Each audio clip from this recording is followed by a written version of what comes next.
This is episode 1, not episode 0, of Games of Divinity, the Exalted RPG that we run here every Friday starting at 6 so that you can have a good time.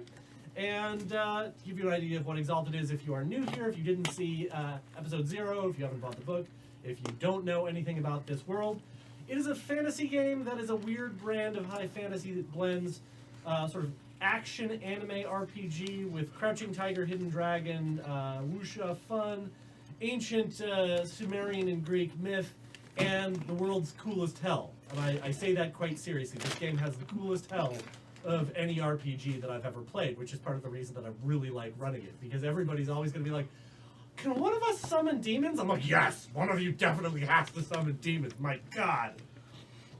So, we have the full cast and crew this week, including Space Cadet Gibson in the back there, who's diligently guarding the window against any kind of bird that might want to fly in, or a squirrel that might make taunting faces at us. First Lieutenant Ping is somewhere around here on the floor being vaguely nice, because Ping is a sweet, sweet fellow. So, before I do recap, y'all should get to know the PCs and the people playing them, because if you weren't here before and whatnot, or if you watched the VOD, because we're missing the first 20 minutes of the VOD for last time, yeah, you might want to go around and introduce yourselves. We'll start with Steph here on my left. Oh, hi, I'm Steph. I play Korosek. You want appearances and stuff, or how do you, okay. Korosek, appearances, who you are, what you're playing. Okay, so I'm Steph. You can find me at Surfer Junkie on Twitter. I'm an artist and a coffee wizard. Korosek is a fairly small, very dark-skinned scholar and sort of fighter. She's mostly a thief. She likes taking things. But she also has a bunch of demons. Both inner and literal. She rolls in dirt too, right? I roll in dirt because of appearance 1. What did I get into? Hi. Hi. It's good to actually play with you again. I get to screw with you so much. Oh, I'm God. excited. Hi everyone, my name is Algernon Bolden. I am a programmer over at Harebrained Schemes. We make games such as Shadowrun Returns, Dragonfall Hong Kong, Necropolis, and now Battletech, which is now in open beta, so give it a try. Wow, I'm really good at doing that line now. In this game, I actually play the 7th and 2nd Wistful Sigh. He is a Twilight and fairly rich, and that's all I'll say for now because he hasn't been introduced. And I assume that he looks somewhat like the way you're dressed? Yes, except even more pierced than I am currently.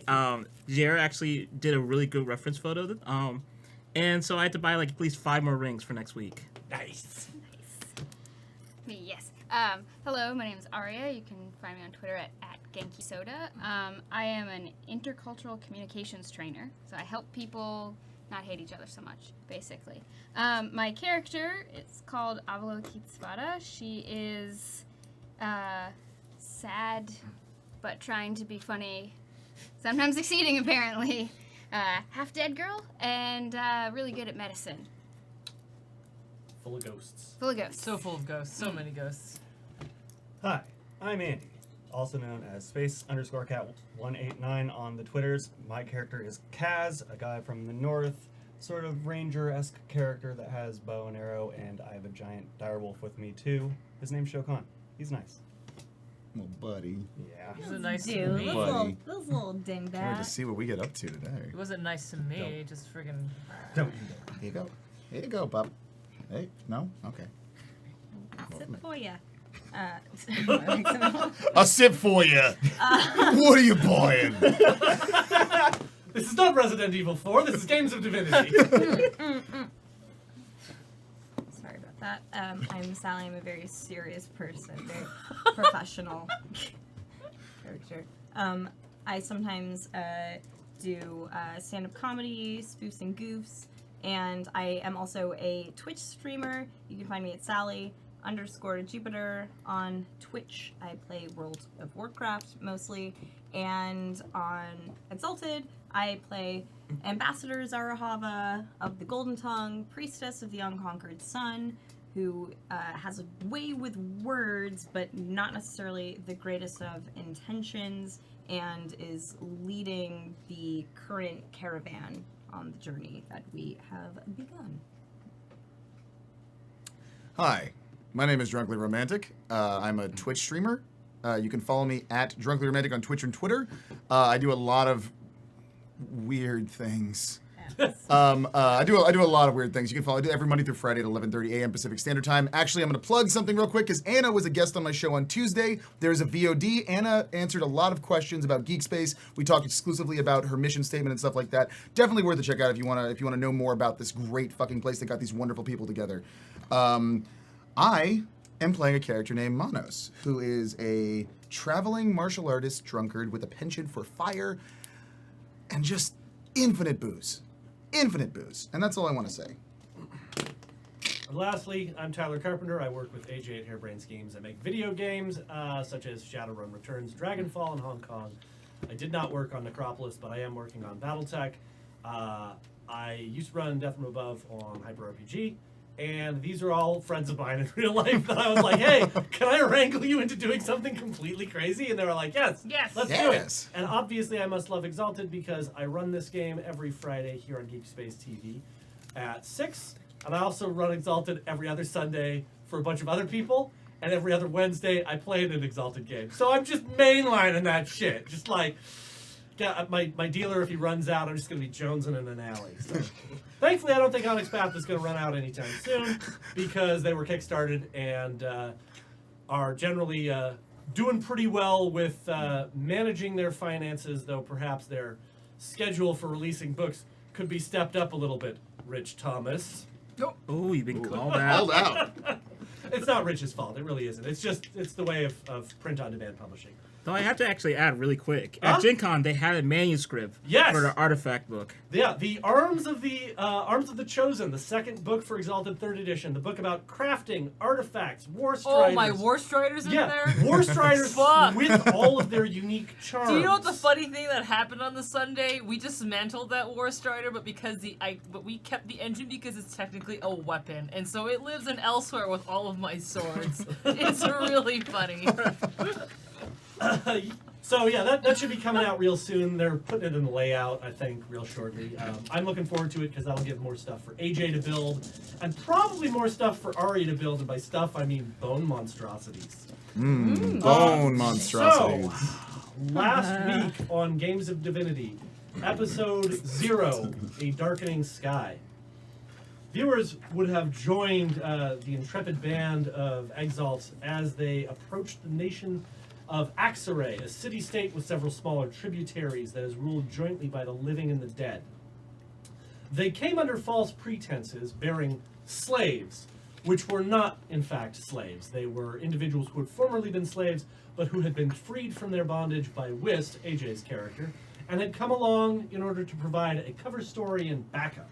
Their actual mission was twofold. One was to retrieve an artifact of ancient and surpassing power that they did not know the location of, but had received word would be unearthed from beneath the ground at some point. And given that Axaray's primary export is a special kind of clay that can be made as hard as steel but as light as ordinary porcelain, they thought that investigating these mines would be a good first step.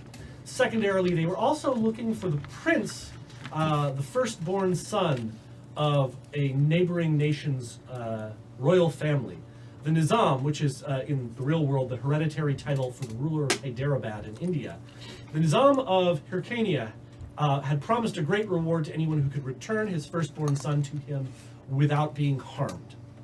And they had investigated in Hyrcania to discover that this prince had been carrying on an affair with a young man or woman with silver hair, which was not, unfortunately, Avalokiteshvara, and was in fact somebody else, much to her own chagrin, I'm certain. But good for her memory, just like I don't recall doing that. Maybe it's that good. I can't go there without a cookbook these days. You'll have to watch episode 0 if you want that joke in context, but you should though. So in getting to Axaray, they decided first to head to the capital city itself, a city by the same name, and see what they could find out about the whereabouts of the prince, who had obviously, based on previous investigations, been kidnapped from a hunting trip on the border of that nation and his home nation state of Axaray, or Hyrcania, rather. They got to the capital city and discovered that Whist had gone on ahead and had set up a safe house for them. A relatively nice Chinese-style manor house with a long wall around it and a circular moon door to block the chi. Like the and- first It Man, right? Yes, quite so. Okay. Yeah, that's exactly right. If you've seen any kind of martial arts movie, you'll have seen that kind of estate. Also, Fist of Legend, the school was a pretty good example of that. They had unloaded all of their slaves and begun letting them out of cages, only to discover that they had several slaves that they did not recall loading onto their caravan. Somehow actual slaves had been mixed in with the ones that were otherwise part of their group, including Monos, who was drunken and unforthcoming with the tale of how he got to be there, mostly because he was drunk and in a cage. He didn't really know. Guilty as charged. So, I'm sorry, I was glancing at chat because apparently I'm making loud noises, or maybe it's the fan making loud noises. I'll try and project less, but I'm an excitable individual. My apologies, chat. You have to try too, Marcus. I know you. What? No. They also discovered several less interesting slaves that had been packed on, and apparently a woman had loaded them on with the promise that they would be free. At first, people assumed that this might have been Zarahava, but it was not, and she had no idea how they got there either.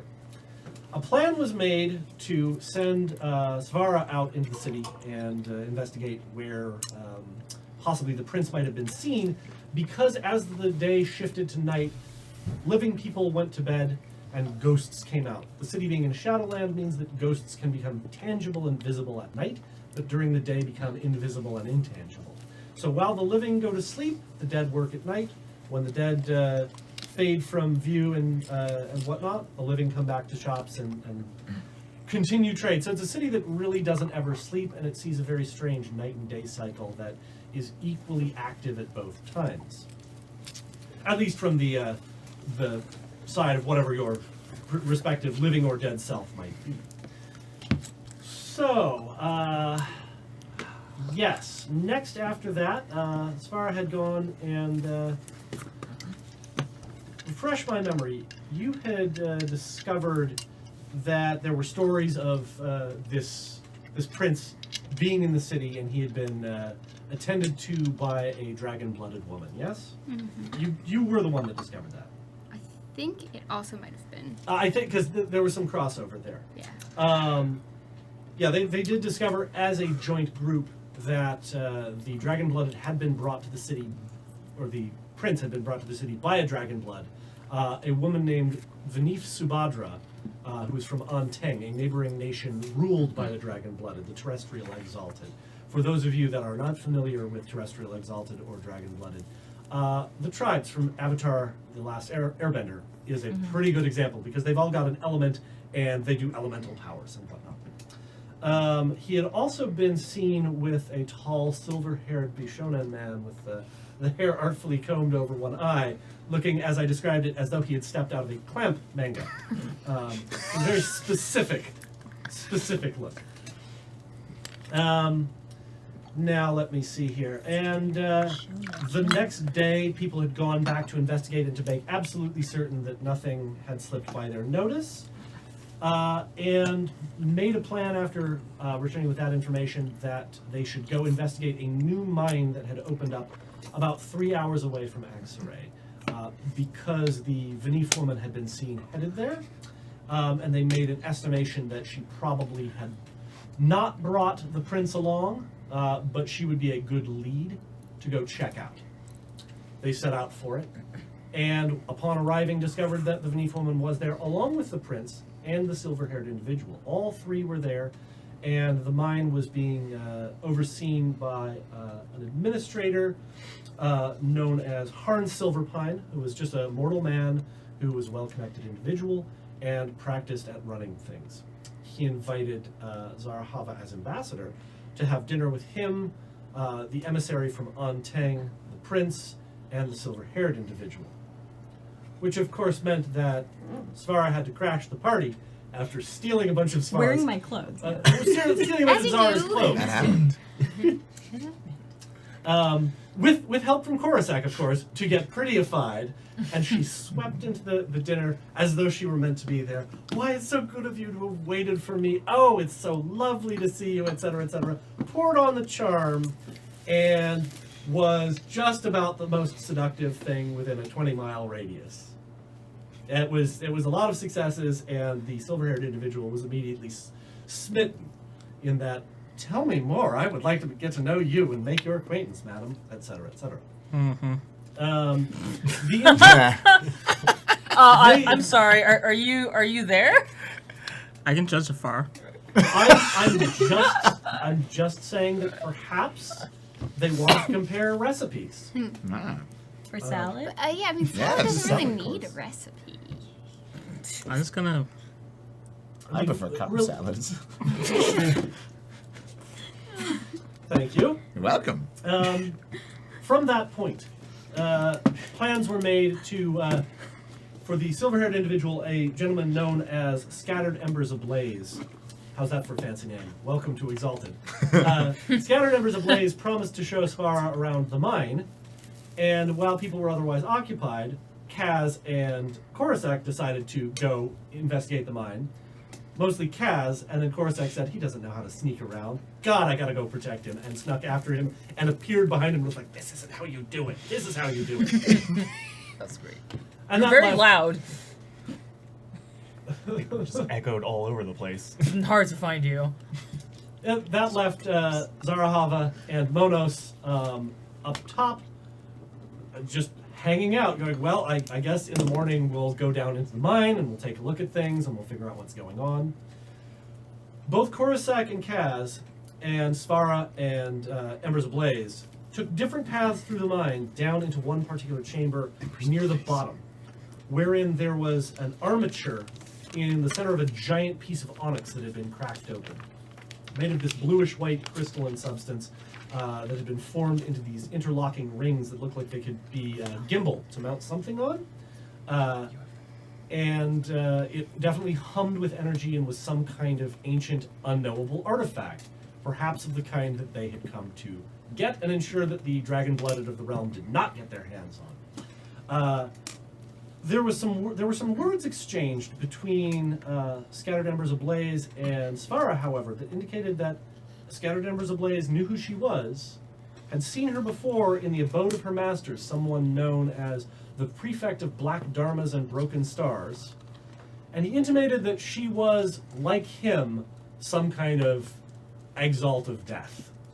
Which, of course, since Korasak has sensory acuity prana, could overhear all of from across the room, because she is the one who keeps all the secrets and squirrels them away like a hamster putting peanut butter into her cheeks. Secrets are powers. Hamsters put peanut butter into their cheeks? Yeah. I've never seen that. Show me that. Send me that Vine, please. Hamsters put everything into their cheeks. That's where they store it for Have you later seen the in one where war. like, and then you pick them up and they're just like, and they just have it all out when you No, break I them out? haven't. Why Why? everyone's? Why are we doing this? Why are we watching those videos right now? Because we're running a game.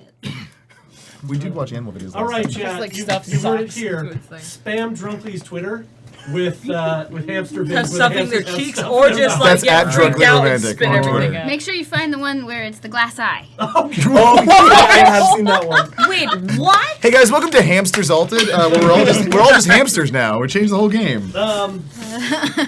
But the last part of this was an alarm, a Silent Hill type alarm had gone off in the mine, indicating that perhaps something terrible had happened deeper down. The ghosts and the living had delved perhaps too greedily and too deep, and given what Korasak knows but has yet to share with anyone, Nope. terrible things are being disgorged from beneath the earth. Hordes of ghosts of the hungry dead variety, tiny mouths, saggy flesh, bloated bellies, wanting nothing more than to devour the living, and really any unwary ghost that might get in their way as well. And they have come pouring out of these tunnels, chasing after Korasak and Kaz, chasing after Svara and Embers, and bursting out of a side tunnel to attack and attempt to devour everyone up in the top of the mine where Zara and Monos are. And Shodan. And Shokan, yes. And or Shokan. And If Ansho. he had Shodan as a wolf, that would be deeply terrifying and entirely too futuristic for Exalted. I had also like made like a Shonen Jump. Yeah, I was with you. Oh. Ago, I heard it, but no one else did. but on Shul as well. But yeah, So Wolf yes. is with us. So. At that point, Zarahava seemed to have had enough and had stood up and begun to blaze with the golden light of the sun as she enacted the charm Terrifying Apparition of Glory, which is essentially Galadriel from Lord of the Rings when she gets a hold of the One Ring and becomes the queen, terrible as the dawn, as treacherous as the sea, etc., etc. Causing any lesser beings, including things that can't feel fear like ghosts and zombies, to run in terror from her. That means that basically she has produced this enormous pressure wave of social influence that is terrifying to behold and entirely otherworldly, and is very, very much a thing that normal people wouldn't do. Meaning that anybody that sees her is going to go back and go, I don't know what that woman was, but goddamn, whatever she did was the most frightening thing I have ever laid eyes on.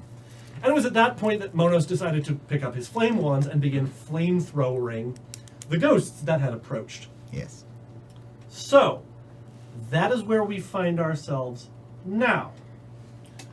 With one small caveat. A half a mile away, on his approaching horse, Whist has been taking a leisurely journey towards this locale. After asking around in X-ray whether or not your friends had found the safe house you made out for them, they never showed up to say hello to you. Because that's just rude. And expected.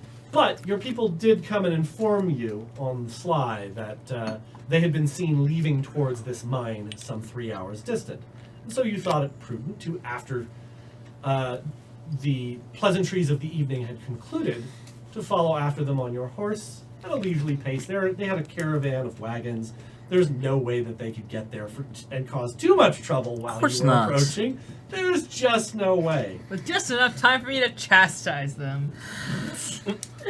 And as you crest the tallest hill nearby, that is when you can stare down into the valley below, and you see a single shining point of sunlight casting deep shadows across the entire pit mine, across all of the buildings and tents, with the distant screams of the terrified and the howls of hungry ghosts that are likewise terrified. And were you not an ally of hers, you are fairly certain you too would be terrified, despite the fact that you are several miles distant. Because that effect is visible for several miles and will continue to achieve that effect on anything that can see it. Servants? Yes, sir. Remember that pile of, jade I had in my, private envoy just in case of trouble? Yes. You might want to parcel that out for bribes. A lot of bribes. All right, I'll see to it then, sir. Also, Can whiskey. we stay here? Yes, of course. Good, good. It looks. Are those ghosts? I mean, bad kinds of ghosts? Hungry Dead, same difference. We'll stay here, sir. We'll stay here. And one of them walks over, uncovers some incense, puts it in a little shrine, lights it, and then begins performing prayers. I reach into my belt, slowly unclasp, and put over my shoulder a fine gold chain, and then kick my horse at full gallop. The chain is not, shall we say, gold. It is gold-ish. It is orichalcum in nature.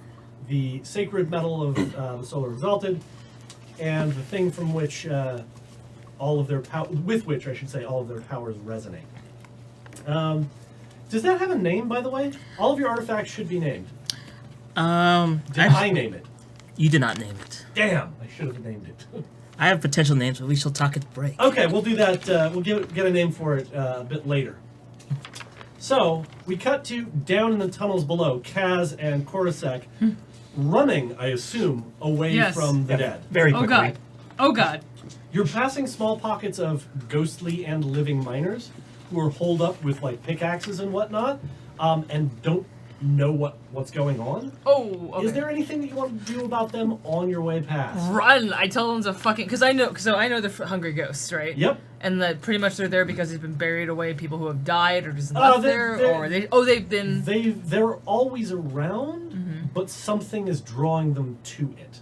Oh. You can guess that it's probably a necromancer or a more potent undead, or possibly, given the area, something worse. Pro tip, it's worse.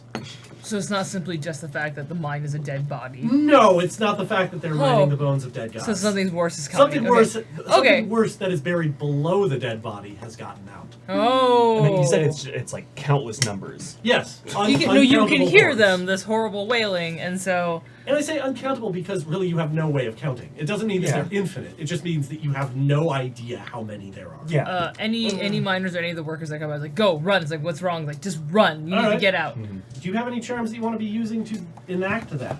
I don't think I can command people to do anything. Probably not. No. Kaz? There Well, is. I was thinking War God Descendant. All right. Let me. then What page is that on? that is 418. 419. I was like, is it 424?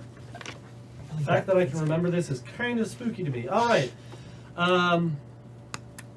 So yeah, that would be entirely accurate. So War God Descendant allows him to supplement a strategic maneuver roll, wherein you develop a tactic for victory, and it draws troops to your call.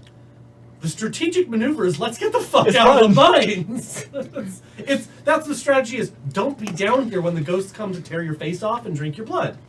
It's like at first they're basically down there. They're like, oh, war, and I'm like, no, run, don't fight. So what's your command style when you do that? Just like shouting, or barking orders at them as you pass, or you're like we have to get out of here. Like I just want to know his. There's no time to explain anything like that. I'm just like, go, run, you out. All right, that's 3 motes. So move 3 motes from either your peripheral or personal. Move it off to the side. All right. As Kaz and Korosek run, they begin to pick up miners along them as they swarm through the tunnels, gaining this trail of eventually dozens upon dozens of miners that are just looking for a way out and are trying to escape.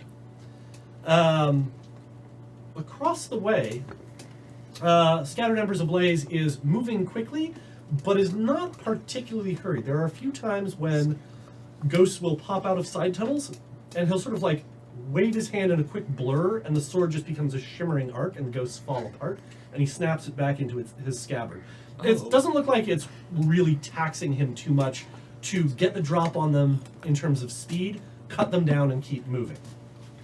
However, it does sound like things are gaining on you from deeper in the mines. So, what's your plan? Get to the surface and leave, primarily. Where do you intend to go? Not sure, probably southwest.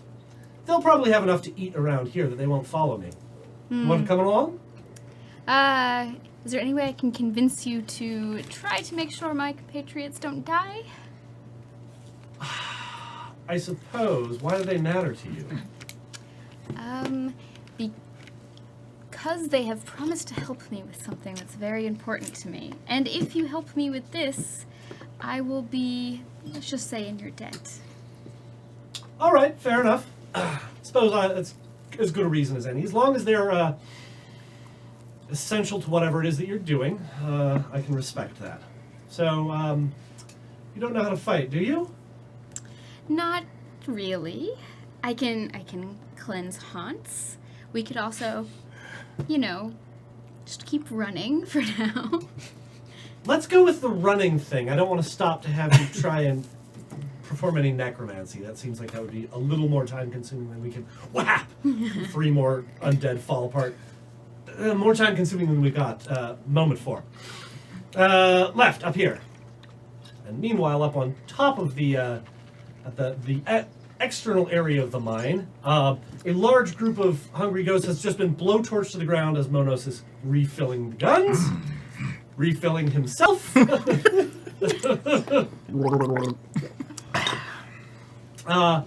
And the remainder of that initial push is staying back at the edge, sort of slavering and growling, but the apparition of glory is preventing them from really entering within anything remotely resembling close range with you. They've been pushed back to sort of arrow shot distance, but that's about it. They're not interested in getting any closer. And it doesn't take Zarahava any effort to keep that up. That just goes for as long as she wants. It's not like a focused spell or anything like Okay. that. I'm just gonna look down and see what this character is planning on doing, as long as I'm, really kind of doing my all. Where's the puppy? Like standing next to you, growling. I reach into my back pocket All right. and I pull out some salted fish, dried salted fish, and I put it in front of the puppy's mouth. Shokan looks at you with this sort of like side eye, like, this is not the time for snacks. I pour a little of my special drink on it, and I say, there, take it. Do you have survival? Probably. Yes. Give me survival and charisma. Oh What- my how much is God. that? That's a number of d10s equal to your charisma stat and your survival skill. Okay, so that's You turn him into a delinquent. 6. So I have no glasses on. This will be fun. 7 and higher are successes. 10s count for 2 successes. 8, 7, 6. I have 3 successes.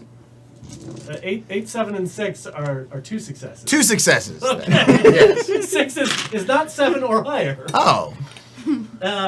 Shokan sort of like, out of politeness, snaps it out of your hand and gulps it down, but is otherwise focused on the encroaching dead. I hop onto this puppy's back.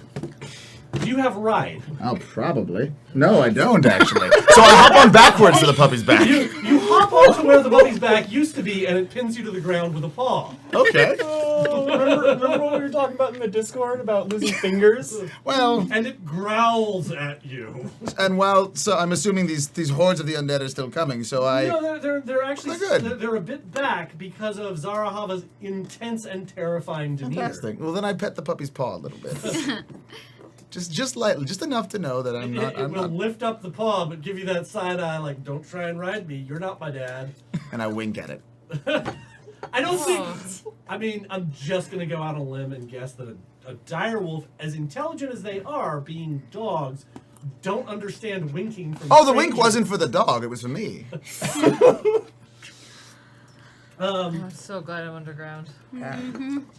I will slowly start pulling out of my terrifying apparition of glory upon seeing whatever attempt is being made here not going so well. Slowly, as I am getting closer to Monos's size again. Still, I mean, they're not gonna rush immediately afterwards, right? They probably will, actually. Okay. So here's the thing. It's not like a bubble that pushes them back. If you rush them, they will try and escape, but you are also capable of beating them to death with your hands. While Which is I'm a skill- still in the form? Yes. Oh, never mind. So I start In fact, throwing again. It penalizes them in terms of attacking you because they're afraid of you. You I keep suddenly that the become entire quite scene. large and terrifying again. Yeah, please stay like this for a minute. Turning down the stove and then suddenly, Boosh. boosh.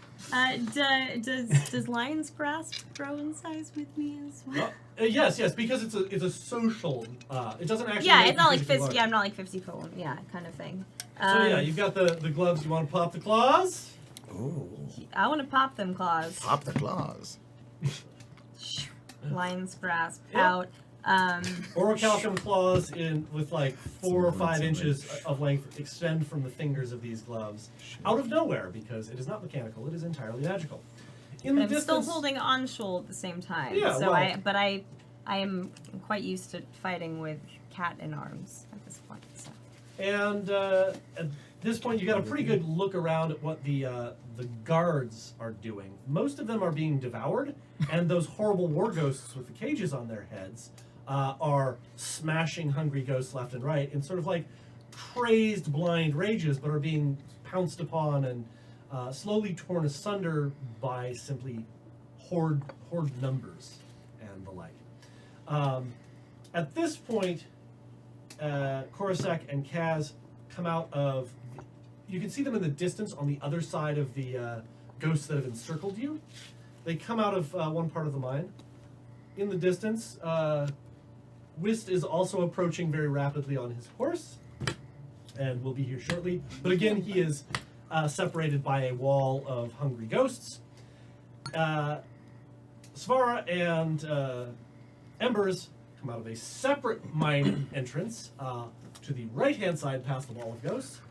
And there's a horrible rumbling and a moan not unlike that of an agonized giant that has caught its breath for the first time in thousands of years as the ground shudders and cracks in the distance.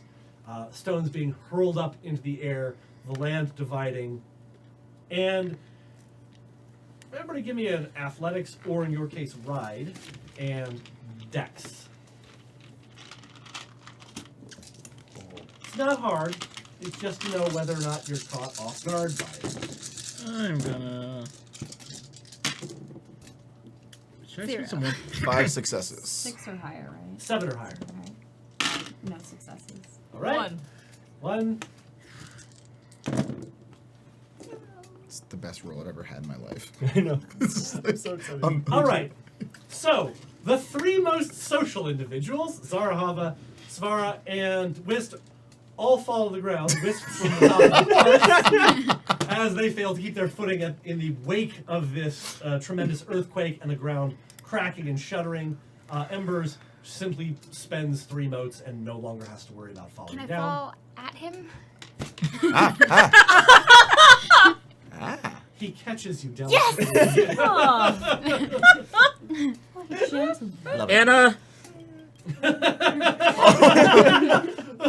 Oh dear. Booze. Booze kazoo. Is that It's the booze. It's the bazoo. Bazoo. I'm going to Bazoo. steal. I'm going to take that from you if you blow it. I'm going to hide it, and I'm not going to give it back. As the ground shudders and snaps, there is a sudden burst of earth and dust as an enormous figure claws its way forth from the ground. A creature of massive size, slightly larger than an African elephant in terms of mass, but it's much taller because it does stand upright rather than on all fours. It has this sense of having multiple bat-shaped wings, but they're not made of flesh, they're made of shadow and sort of smoke. The thing's face has no features down to a mouth that's simply razored teeth that meet in the center. And it has this sort of halo of bluish white light that emanates from around it. Sorry. Twitter. Yes, I may have posted a photo on Twitter for some fucking reason. I don't pick concept art at random, dude. Now I know. And also following forth from beneath the earth are a pair of humanoid things of roughly human size. They're about 6 feet long. They've got incredibly long necks and similarly have no real features, just that sort of like bared, sharky grin. Dressed in tattered robes that at one point probably spelled out some kind of scripture, clutching scrolls under one arm and like curved, jagged-edged blades of iron in the other. Definitely undead. Those of you with a cult could give me an occult roll on all of this stuff, and I'll give you some information about what you can perceive. Occult plus int. I can up to double it, right? This You roll? can if you want. Just occult or Occult and int. int? Okay, Okay. never mind. Just occult. 2 successes. All right. And it's willpower to increase. Spending willpower gives you an automatic success. Oh, okay. I have 3. 2, 3, and 6. 6.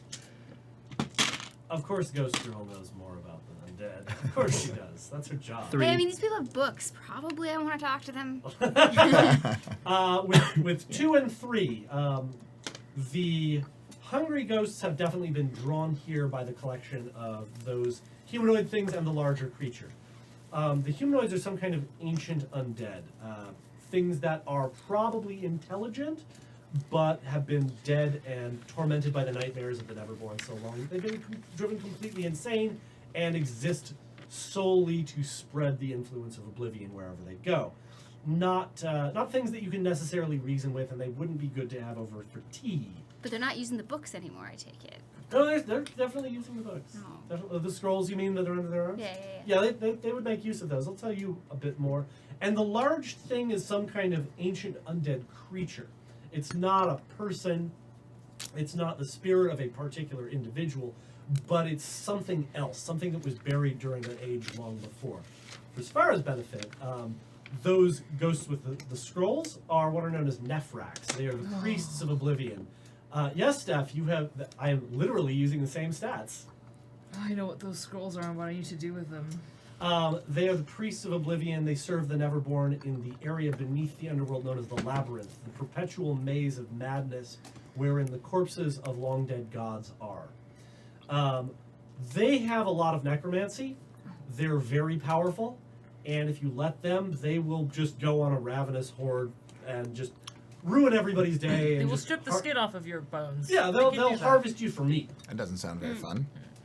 and then probably turn your bones into ancient war They can monstrosities. will your That does skin to sound melt off. It's pretty freaky. And the larger thing is what is known as a hecaton kyre, in the Greek sense, the 100-handed ones.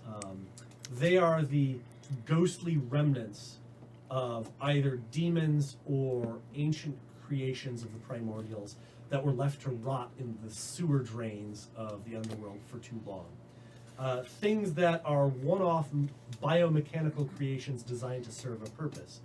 You're not certain what this one is, but you know that generally they're unique. But this one is small enough that it's probably one of several of that type. No more than 10, probably 5.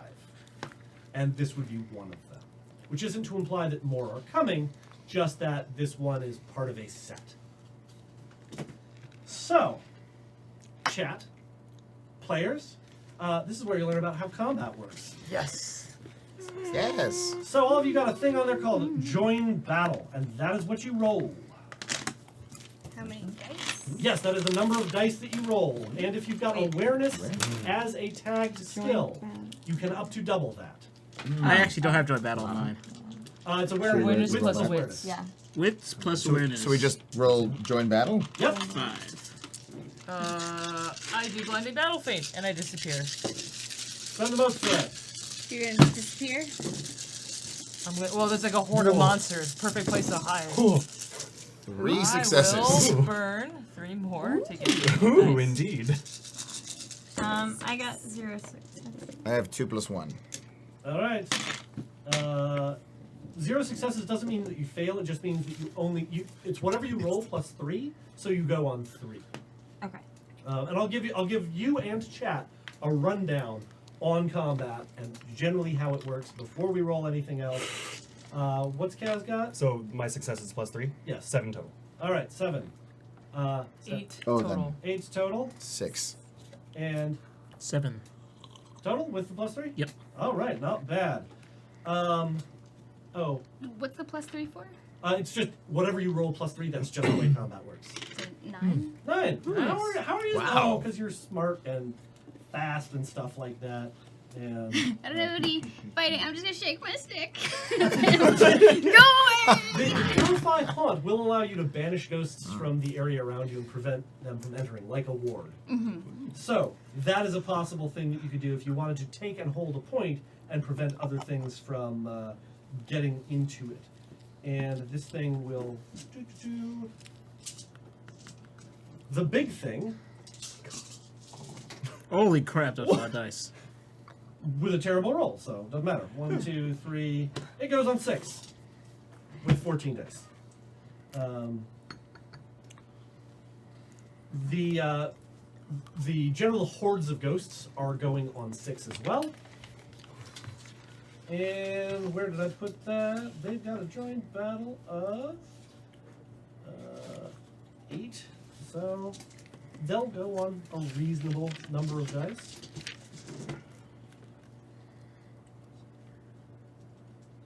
The first of the spellcasters goes on 9, and the second of them goes on 6 as well. So, the way combat works is this. When you are fighting an Exalted, there are 2 types of damage. There's withering and decisive damage.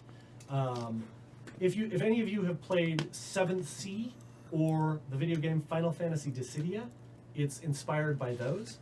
Withering damage is how you control a fight. You knock people's initiative down until they can't take actions very effectively, and it boosts yours. And as your initiative grows, your potential to wound them severely, if not kill them, goes through the roof. So as you do withering damage, you'll go faster and faster in combat, and then you can use that to make a decisive attack to try and kill them. And regardless of whether or not you succeed or fail, you reset your initiative to 3 once you've done that decisive attack. So, generally, I'll let you know what your initiative is, and you can tell me whether or not you're going to try and kill something or you're going to try and control the battlefield. So, starting with the top, Svara, who has been caught and therefore is not knocked down and suffering a penalty. Well done for that suggestion. What are you up to? Round 1 of combat.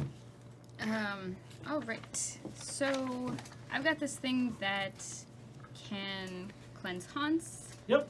and I've got supernal control method, which I'm not 100% sure. It lets me do full free occult excellency.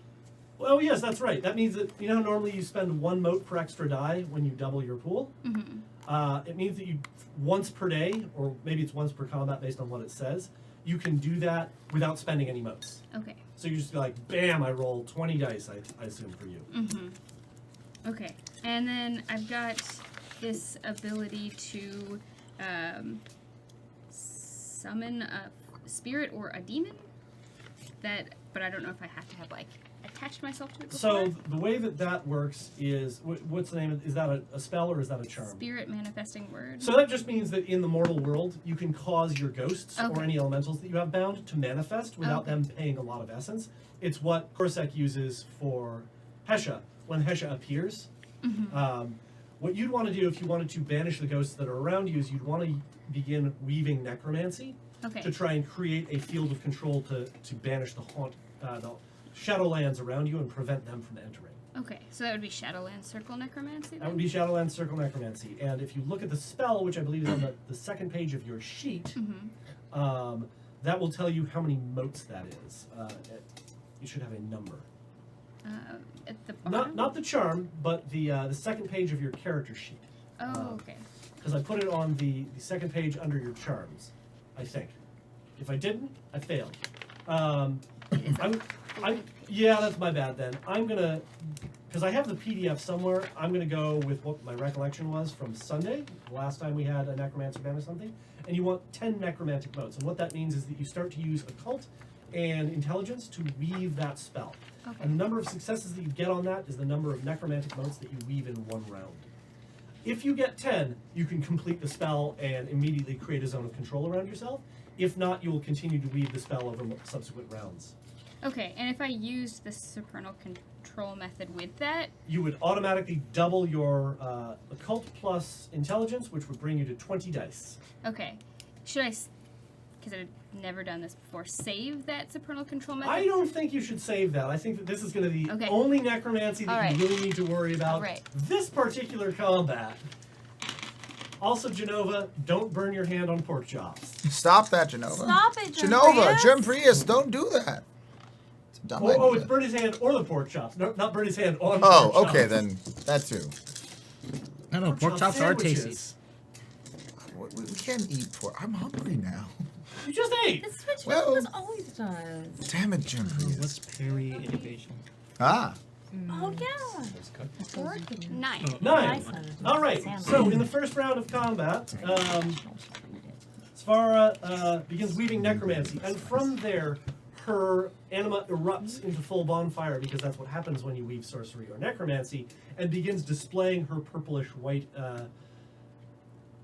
I don't know what your anima banner is. What is it? The totemic emblem for the Yeah, character. it is a 1,000-armed and most splendid cannon. Nice. Nice. Not Oh. like a Not- weapon, but Like the deity. Kennon, for those of you watching, look up Kennon or Guanyin, or her name, Avalokiteshvara, and that is her anima banner because in Exalted, she's not emulating this figure, she is that figure.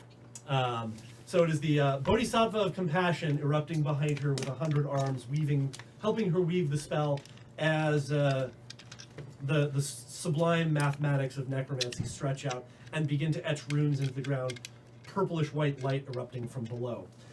For his action, the Scattered Embers of Blaze will protect you because you are weaving necromancy and he is standing in front, making sure that no of these hungry ghosts jump on you and try to devour your face or your fingers or other things that you might need to cast some necromancy.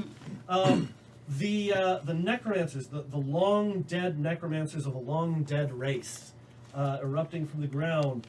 The first of them, This is the Nephrak. yes, First the of, Nephrax.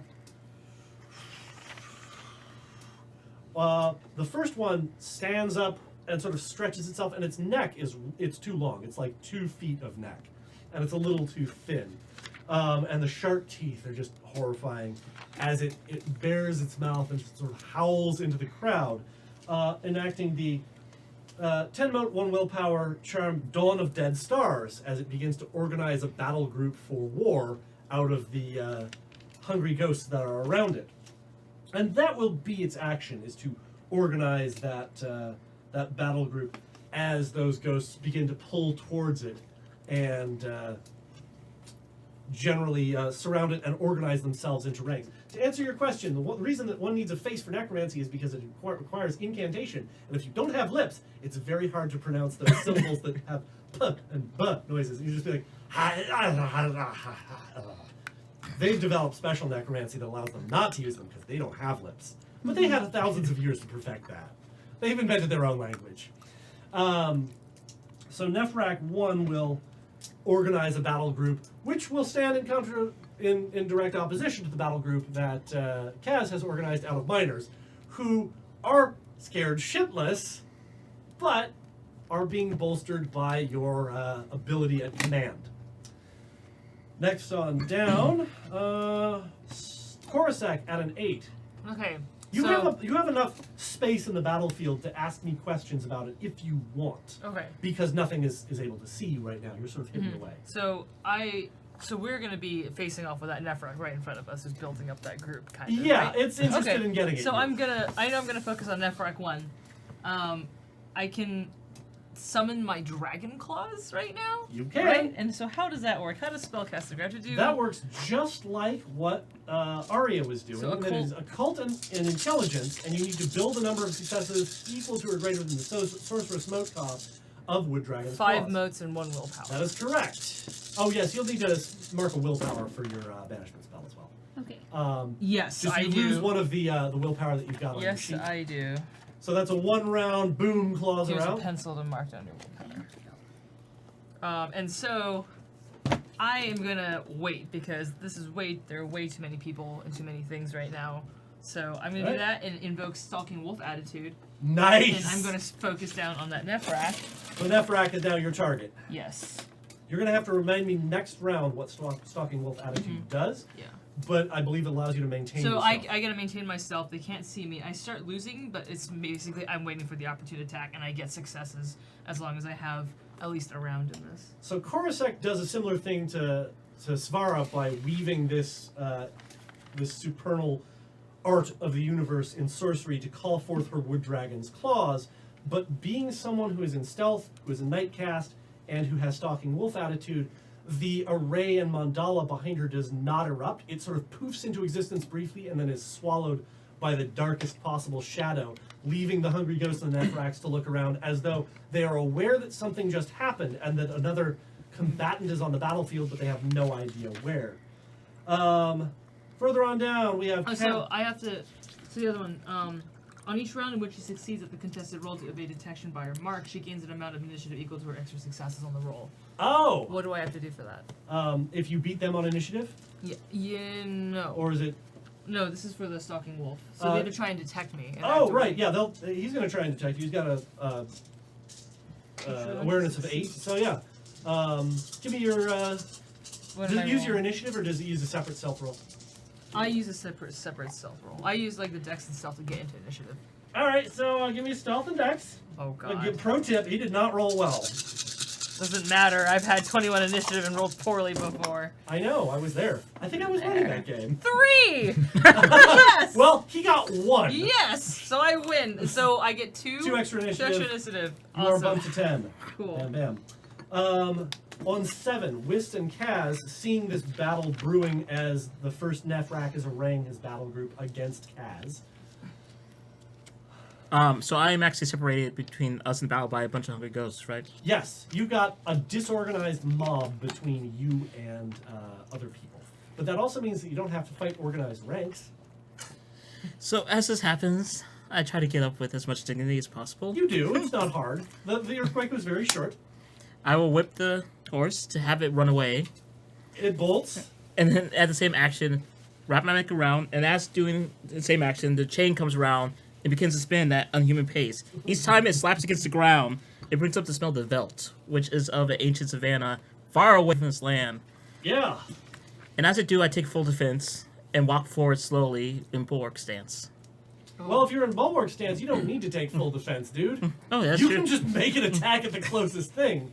So spend your motes for bulwark stance. That prevents him from suffering any penalties for being outnumbered in combat. So he can fight an army by himself and not suffer any sort of problem because they can pile onto him. So give me a dex and melee guy. And because this is an unordered mob that you're fighting, you don't need to do decisive damage to it. Withering will just start knocking dudes out of the fight.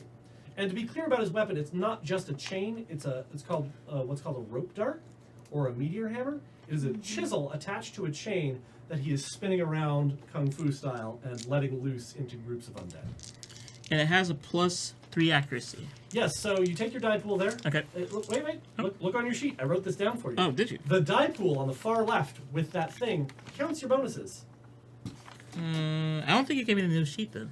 Oh, that's possible. I did not. If it's got a +3, add 3 to whatever your base Okay. roll is. Because you were at Gen Con, so I may not have Yep. printed your sheet. That is going to succeed a lot. It's How much is it going to succeed by? 4, 5, Count your doubles too. yep, 4, 5, 5, 6, 7. 7, so 10 So with 10, your weapon damage is 12. 12. All right. So 12 knock off 7 for their armor.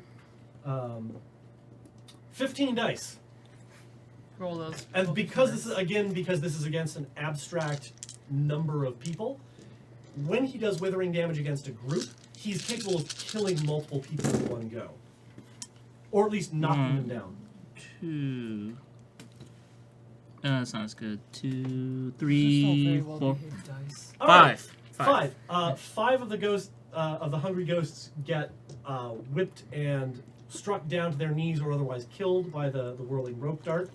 As you begin to carve a path through this group of hungry ghosts towards your compatriots, Kaz. All right. So how well can I see, like, the two guys with the scrolls?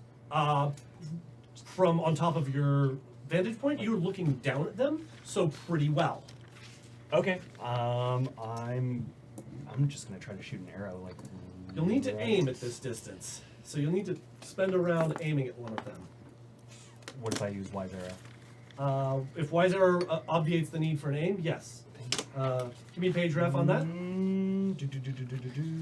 Because I'm not as familiar with these charms as you are, but I think that mostly only works if cover is involved. yes, I think you're thinking of accuracy without distance.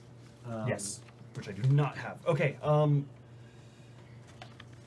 Oh, that's why I was thinking of that. Lauren's character has that. Yeah. In the Sunday game. Aha! Yes. So you can't unless you aim, but if you want, you can flurry and aim with a command action to move your forces forward and try and take up a defensive position. Okay, let's do that. All right. Like approximately how many are there? In terms of hungry ghosts or your guys? My guys. About 50. 50. Oh yeah. Yeah. Oh yeah. Ghosts, you're looking at about 200. All right. Give me a war and charisma, real quick. Sort of rally the troops. Because make no mistake, they are terrified. Yeah. They're fighting undead that don't listen to reason, and many of them know. However, you both have equal might ratings because most of the guys that are working are ghosts. Okay. 3. 3. That is a success of a reasonable number. Remember, 5 is a success for like I'm doing so well that like the gods themselves are taking notice. So to give you another idea, because you're using War God Descendant, your troops don't have any problems from being poorly trained. So, given that they're poorly trained, that's no longer an issue. And their effective size is 1 magnitude higher. So these 50 are fighting as though they are 150. Ooh. So, that's pretty good. Yeah, I like That's the a numbers pretty good chart. a little bit better. All right, so you start aiming, and that keeps you where you are. And everything is happening on 6. The other Nephrak, the Hecaton Kyre, Monos, and all the mooks. Shokan is just gonna react. Shokan is protecting Zara because he knows her, Yes. which probably you don't need protecting, but No. he doesn't know that. He's never seen you punch anybody. In the distance, the Hecaton Kyre begins to roar and beats its wings as it takes off. It lifts itself about 15 feet into the air. Its 7 wings uncurl, and they are made of shadow, and it sort of hurls them down towards the living below. And I don't know why this button always undoes on this shirt, but it's like, hello, chat. Just has to be. How are you? I think I know why that button does. For the ratings. Oh, yes, Thank you. as it says. Thank you. Anna shouts from the corner. So, it is enacting the 10-mote charm, Haunted Breath of the Labyrinth. And everybody's resolved. Everybody's resolved. And I'll go down the way and I'll tell you whether or not you get hit by it. It has a intimidation of 9 dice. Wait, would he take anything from? Okay, never mind. I guess he hadn't like burst out of the ground, and I was doing terrifying. It has spent the willpower to ignore that because it hates specifically you. Oh, that's not good. You are the biggest target. In there. Always. So does anybody have a resolve of 1? No. Oh, thank God. None of you are affected because you only managed to get 1 Oh. success. Nice. Suck So it, for you 10 weird motes, it dragon. does nothing at all, but it is an AoE social attack that inflicts -3 dice based on terror for the next 3 rounds. So everything that you would be doing would be down 3 dice. Oh. As just shadows and screams erupt out from its wings and wash over the crowd. And because you are leading the war group, they are unaffected. Welcome to what Nice. happens when you're a okay, commander. I was like, no. no, they all they die. use your resolve, and they Yes. sort of look back, and you're like, whatever, I'm aiming at this dude. I'm just Also, like, we also got do this. I have to indicate what Hesha has to do? Like, I just want to get. I'm pretty sure she knows I want to get to Nephrak 1. So to get through all the ghosts to get Yes, to Nephrak 1. yeah. Okay, as long as that's She clear. is aware of that. Good. She is very aware Good of that. kitty. Wow. I would have the- willed her into existence too. So. All right. The ghosts that are around Whist will attempt to devour his face, knock him to the ground, and feast upon his weak flesh. Your parry or evasion, sir? Parry 9. Your parry is 9? What? How? What? Wait. Okay, so Oh, what sorry. are you adding? Divide by 2. Divide by 2, sorry. Okay, Oh, it's 5. Even I don't. I was like, Yeah, sorry, 5. What charms did you use? That's 'Cause I don't think amazing. you can go above 7. Sorry. No. Yep. You 9 got two. me scared. I'm like, what does a hard on have this? Fuck My you. I bad. built a Tyler. character to parry, and I'm at 7. Yep. It's parry 4, and I have a +1 because of the. Yep. Yep. And with like the hordes throw themselves against you and your rope dart, and you keep them at bay, sort of knocking them back by clipping them in the knee with the chisel or the weight on the end to wrap around. I'm the gonna neck and actually pull spin them 2 down. for solar counterattack. All right, give me a freaking counterattack then. As Oh. they come in, he just knocks them aside and then casually sends the chisel whipping back out into the crowd once again. It's +3. The reason why I'm doing this actually is explicitly because I gain 2 initiative every time. Oh yes, that's a good call. And you say you get -3 dice though. What's that? I get -3 dice for this attack though because of the attack from the. No, No, it no, didn't no. affect It you. didn't affect. Oh. And none of the PCs got affected by its horrible 10-mote charm. Yeah. Okay. Well then, I will take that for $1. Roll me that. I'll get back to you in a second. Monos, Yes. what's Monos going to do as the hordes of monstrosities will attempt to press forward into the field of terrifying apparition of glory to devour your face. I would like to use the reflex sidestep technique in preparation. Reflex sidestep technique is not something that you need to use at this point Well, because it damn. only functions when you are surprised. You are definitely not surprised. So have you used these? Now, question. Yes. You use the word zombies specifically. They're ghosts. They're ghosts. Would that count as someone who is the fearless enemy? Yes, it would. I would like to use my anima ability, essence, to intimidate them. All right, spend 5 motes to knock that immediate.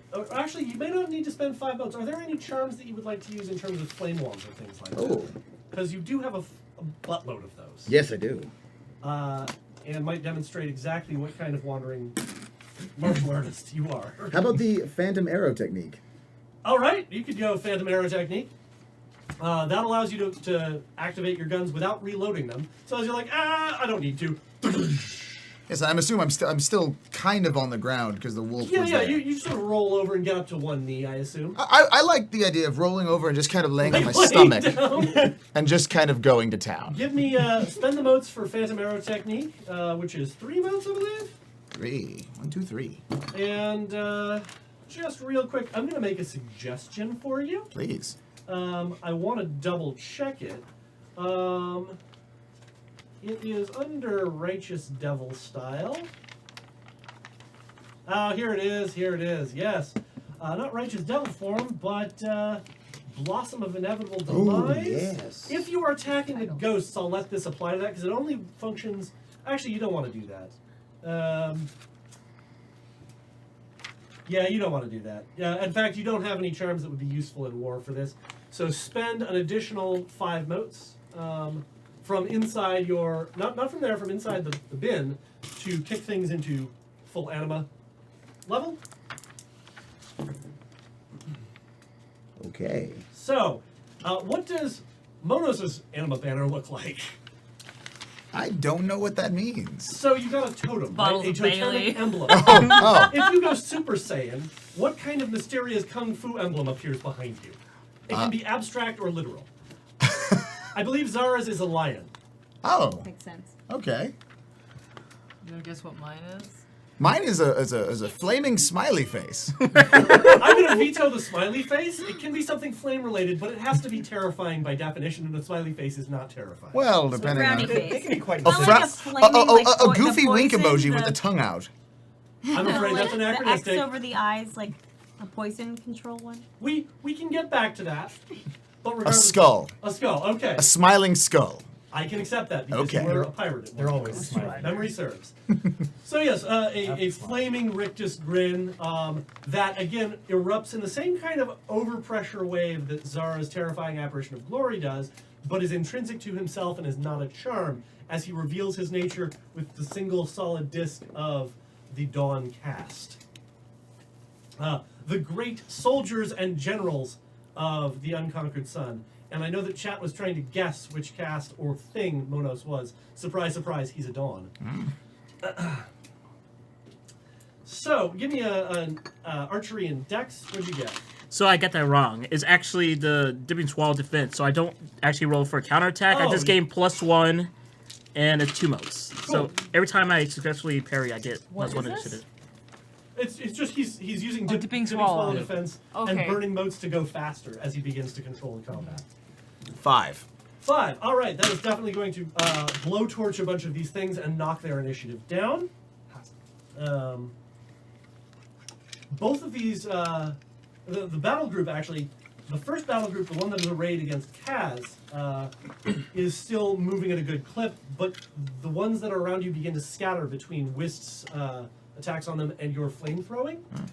They are known. They are what are known now as initiative crashed, Ooh. as they can no longer defend themselves, and now attacks against them, such as you knock them too, start to remove levels of magnitude, which is to say you don't kill 1 person, 2 people, 5 people. Sometimes it's I kill 25 people. So give me, with 5, the damage on your weapons is what?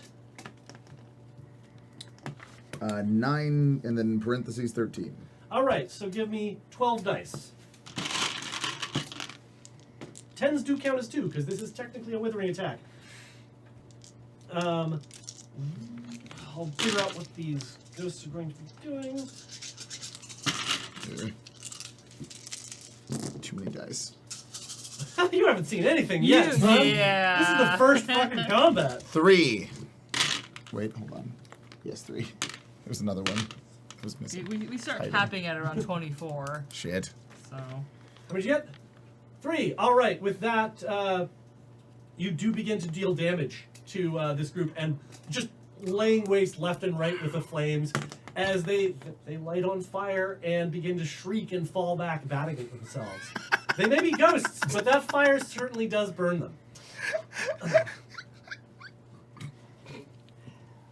The sip of tea is a nice touch. Thank you.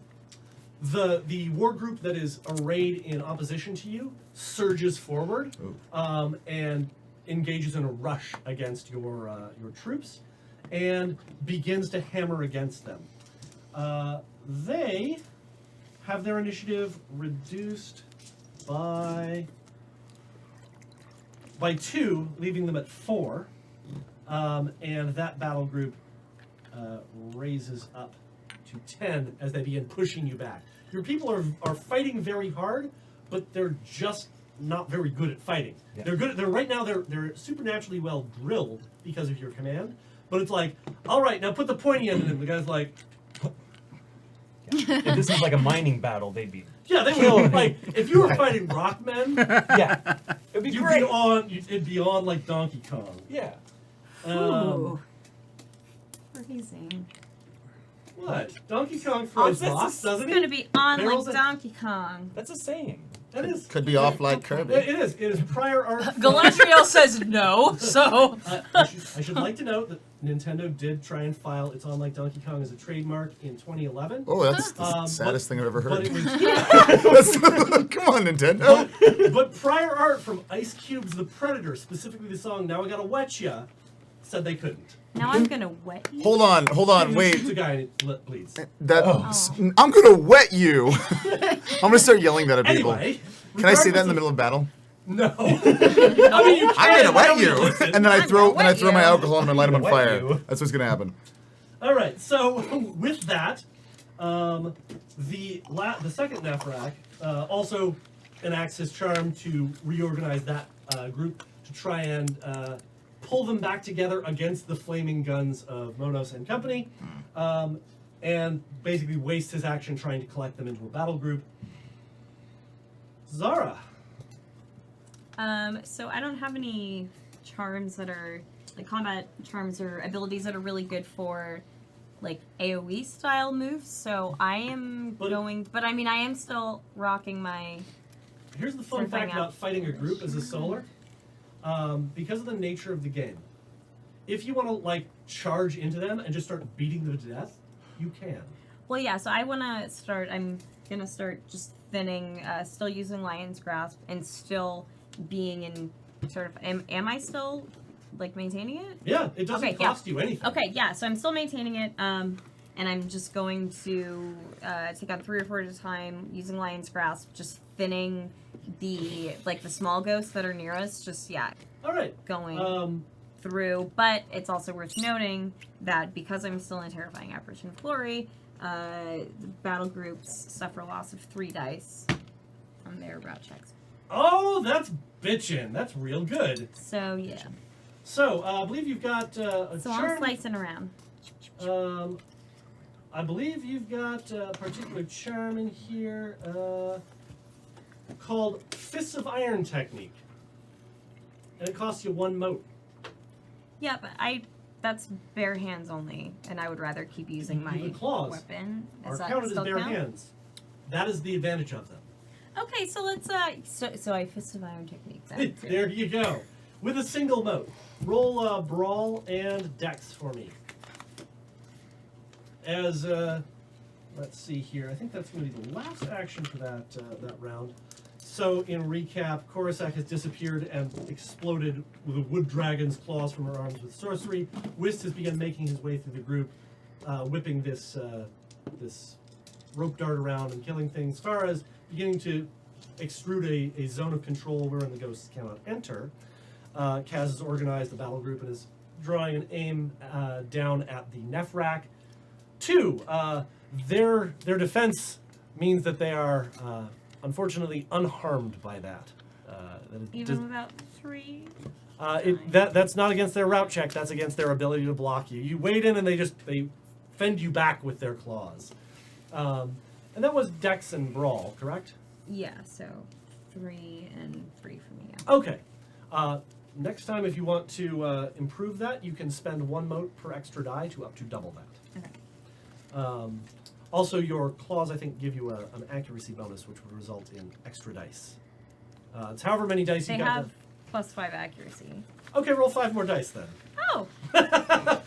So down there in that weapon, under the die pool, Yeah. that should tell you in the larger number what you'll generally be rolling. Okay. Monos has lit them on fire and is sort of like laying on his chest, burning things. 4. 4. That will beat their parry. And this is where fun stuff starts to happen. The damage on that weapon is how much? 10. 10. All right. Because you used Fist of Iron, and I know your stats, you can ignore all of their soak because Holy they're shit. hungry ghosts that are relatively unarmored. So roll 11 dice. Okay. Excuse me. Whoa. I feel like I had a bug in my throat there. CIA. Heard it here first. Yep. 10 dice. 4. With Four. 4. All right. That will definitely deal a bunch of damage to Mook Group B because they still haven't gotten their initiative back despite being reformed. And normally I'm going to try and move this book a little bit closer because I thought I wouldn't need to look through it, but I just wanted to check through here. They will lose some of their magnitude as essentially between the flames and Zarahava just ripping through ghosts with these orichalcum claws, dozens of them begin falling. And normally, route checks would occur never with these individuals because they are ghosts that feel no fear. They've been organized by Nephrax. But between her terrifying apparition of glory and Monos' overpressure from his anima ability, they do have to make a route check. And the route is 1 page earlier. All right.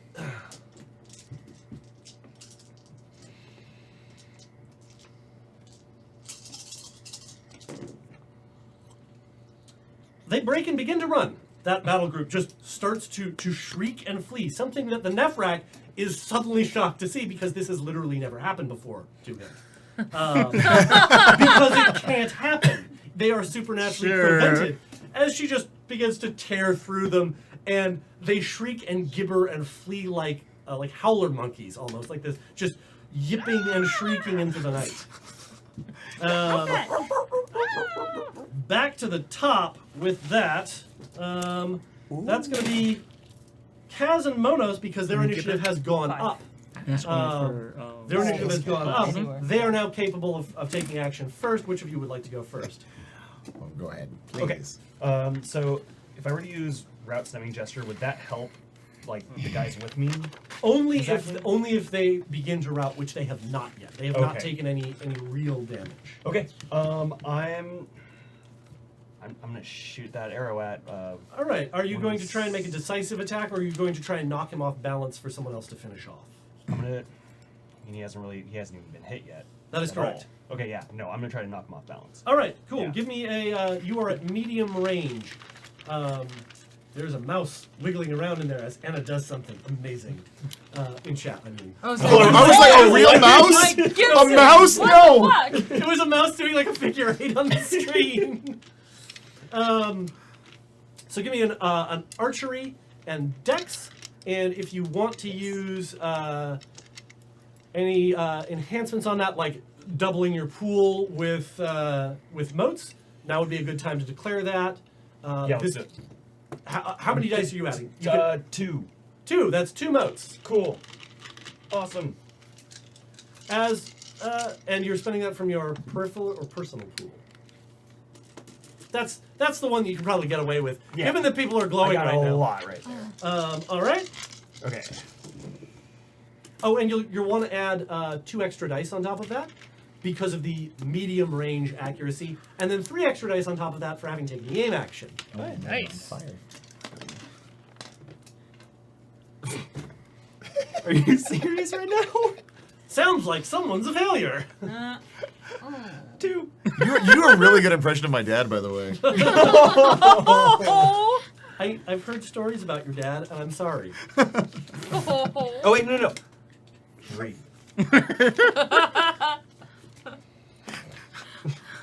I mean, I'm sure I did a thing. You did do a Dad, thing. Dad, are did you a thing. impressed, Dad? Look at me now, Dad! Dad.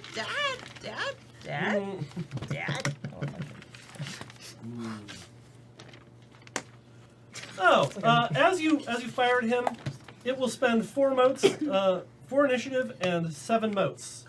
Yes, go lower in initiative. So I. As it enacts Broken Mirror Tragedy. Oh. No, wait, why? No, wait.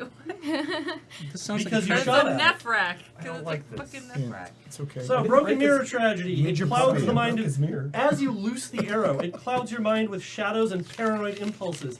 And your resolve is how much? 2. 1, 2, 3, Uh-oh. 4. It succeeds. Now, you know all those dice you just rolled? Hooray. Yes. Re-roll those against Zara's evasion or parry, because she's got Fists of Iron still up. She can parry the arrow with her hand. Oh. So that was 8 plus the Wait, 4. do I have to? Or You don't is roll he just anything. rolling my? It was 8 plus numbers? 8 plus 2 plus 5. 13. Yeah. Oh, Well, aren't you goodness. good at counting? This is why Nefraks are disgusting. Yeah, that's Broken Mirror Tragedy. It forces your hand at the last minute swerves, and you loose the shot at Zarahava. Oh, great. Oh, and now I Boy, roll are good. you? Boy, This time I roll real good. boy, I hope you're really good at parrying. Thanks, bud. Oh, hold on, I'm still counting them. That's, yeah. Oh, ow. This 10? is gonna suck. Oh my god! This is why Nefraks are bitches. Do I see it coming? Yes, you are aware of it coming. You are not surprised. You're Is a note attached to it too? I'm sorry.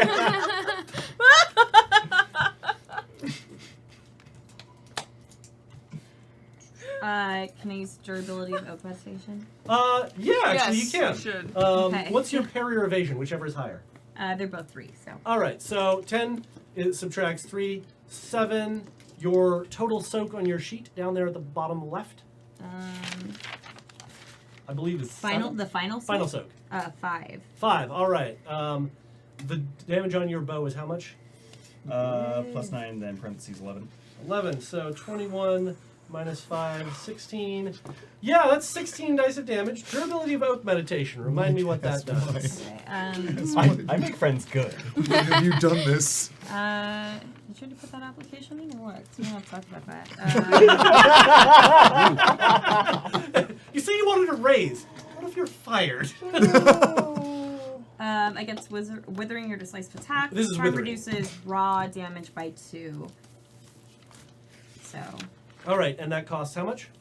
3 months. Okay, spend 3 motes, and There was something that I was wondering if I could add to my thing. Could I use a horse summoning whistle after I do that? that's reflexive, so yes. Okay, cool.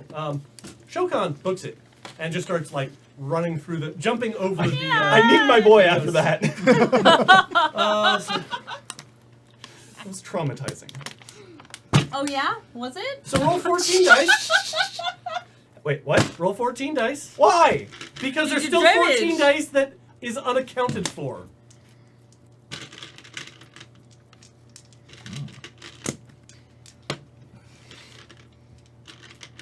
The chat is making bets Sorry. that won't survive. It won't. It What? takes a while to count that high. Yes, it does.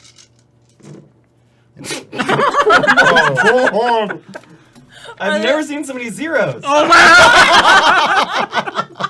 Hold on, I'm still counting the zeros. Oh god! So many zeros. That was a really good shot, Cat. Another 7. I just Sally's face. She's like, oh no. 10 again. 10 zeros. All right, Zara's initiative drops from 8 to -2 as she is also crashed. Oh my god! That Nephrak gains that initiative Oh no. Oh, F word. So he went from from I don't know if 5 we can after say spending things that on here. to 17. oh. Yeah, Nephraks are bitches. They're nasty. Well, So as Zarahava is carving her way through the fields of the undead, scaring them, she catches an arrow and throws herself to the ground as it scrapes along her buff jacket and just cuts off a little bit of an earring. Oh. Well, I took them off. oh, it's off. It, wow. Exactly. Ah. That's why I Character chose choice. Clip-ons. They hurt real bad. Bad. All right. So, That would so be- I'm down for the rest of the. No. It just means that you're off balance, and now the big bad things can try and murder you very easily. Crash is bad. Great, cool. Monos.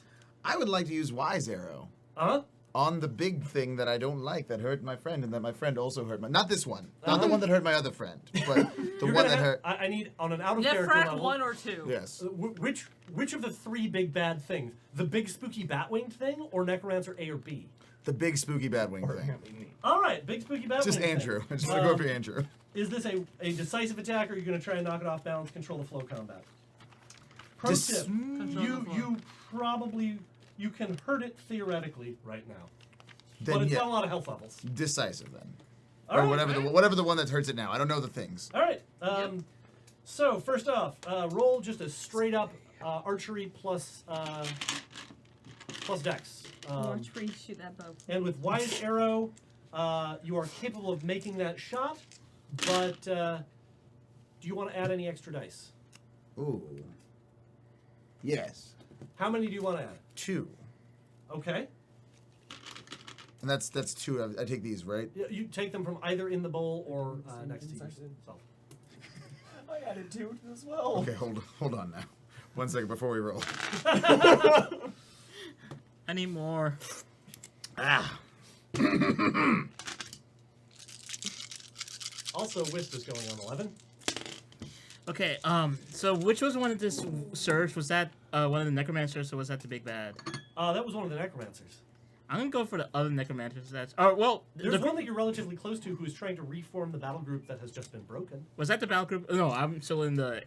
You're in chaos. the one that has been routed, yes. Oh, I was. Okay, I'm gonna Yes. go for one that is in chaos, and specifically, I'm gonna run, slide on one knee, sweep up some of the fire, and do an excellently strike, All right. full speed, and I actually want to try to do an additional effect if it hits. That is a 2-die stunt because you are using the fire and the environment to do that. That means that you get an automatic success. And I get an excellent strike gives me 1 success, and I can reroll all ones. Yep. And have you spent any willpower? Not yet. Okay. Oh my goodness! It's Anna. You're my favorite person ever. Thank you. I think that Anna is a wise woman. That means Tyler wants to. 6. Yes, it does. 6. All right. That is enough to hit. Barely. As the thing whirls around and the jets of flame that extend past where they normally do, out to medium range without the need for an aim action, jet into his chest, and there is no chest. It's this infinite hollow of darkness as the flame just sort of erupts into starburst patterns inside. Oh. That's Pretty. Yes. I like the strawberry net ones. result here, you were at 11. You reset to 3 because you successfully hit. And now you will roll 11 dice. Okay. And tens do not count for 2.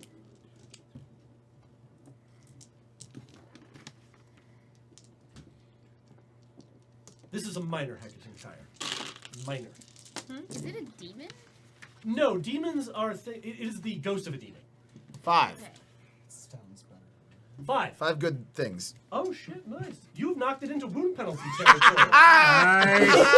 As he annihilates the first 5 -0 health levels and knocks it into a -1. Just Can I look at it in the eye and just go? yeah, yes. And you feel the pressure as it changes targets Oh. away from Zarahava. Well, then let me just hold 1 second. Yeah, parts of it, the shadow is blown away, and you can see the edging of rib cages at this point, as though burning away the shadow is causing it to manifest more fully. I look behind me as if I'm like, who did that? Who was that laughing person? What? So Kaz, give me that. Give me first a rush roll to get close enough to close distance to. Okay, what's rush? Oh wait, you've got reach on that rope dart. I do have reach. Okay, then you don't need to because you don't need to be in melee. You can be short and whip that thing at his head or body or other parts. I also spent 4 motes for additional dice, All right. and then I spent 5 for Bulwark Stance. All so right. I am kind of blazing a So little bit. now, the Twilight Cast emblem is glowing. You are not at bonfire yet. You are 1 away from being at bonfire. If you want to add 5 dice. How epic do you want? Yeah, there you go. 1, 2, 3, 4.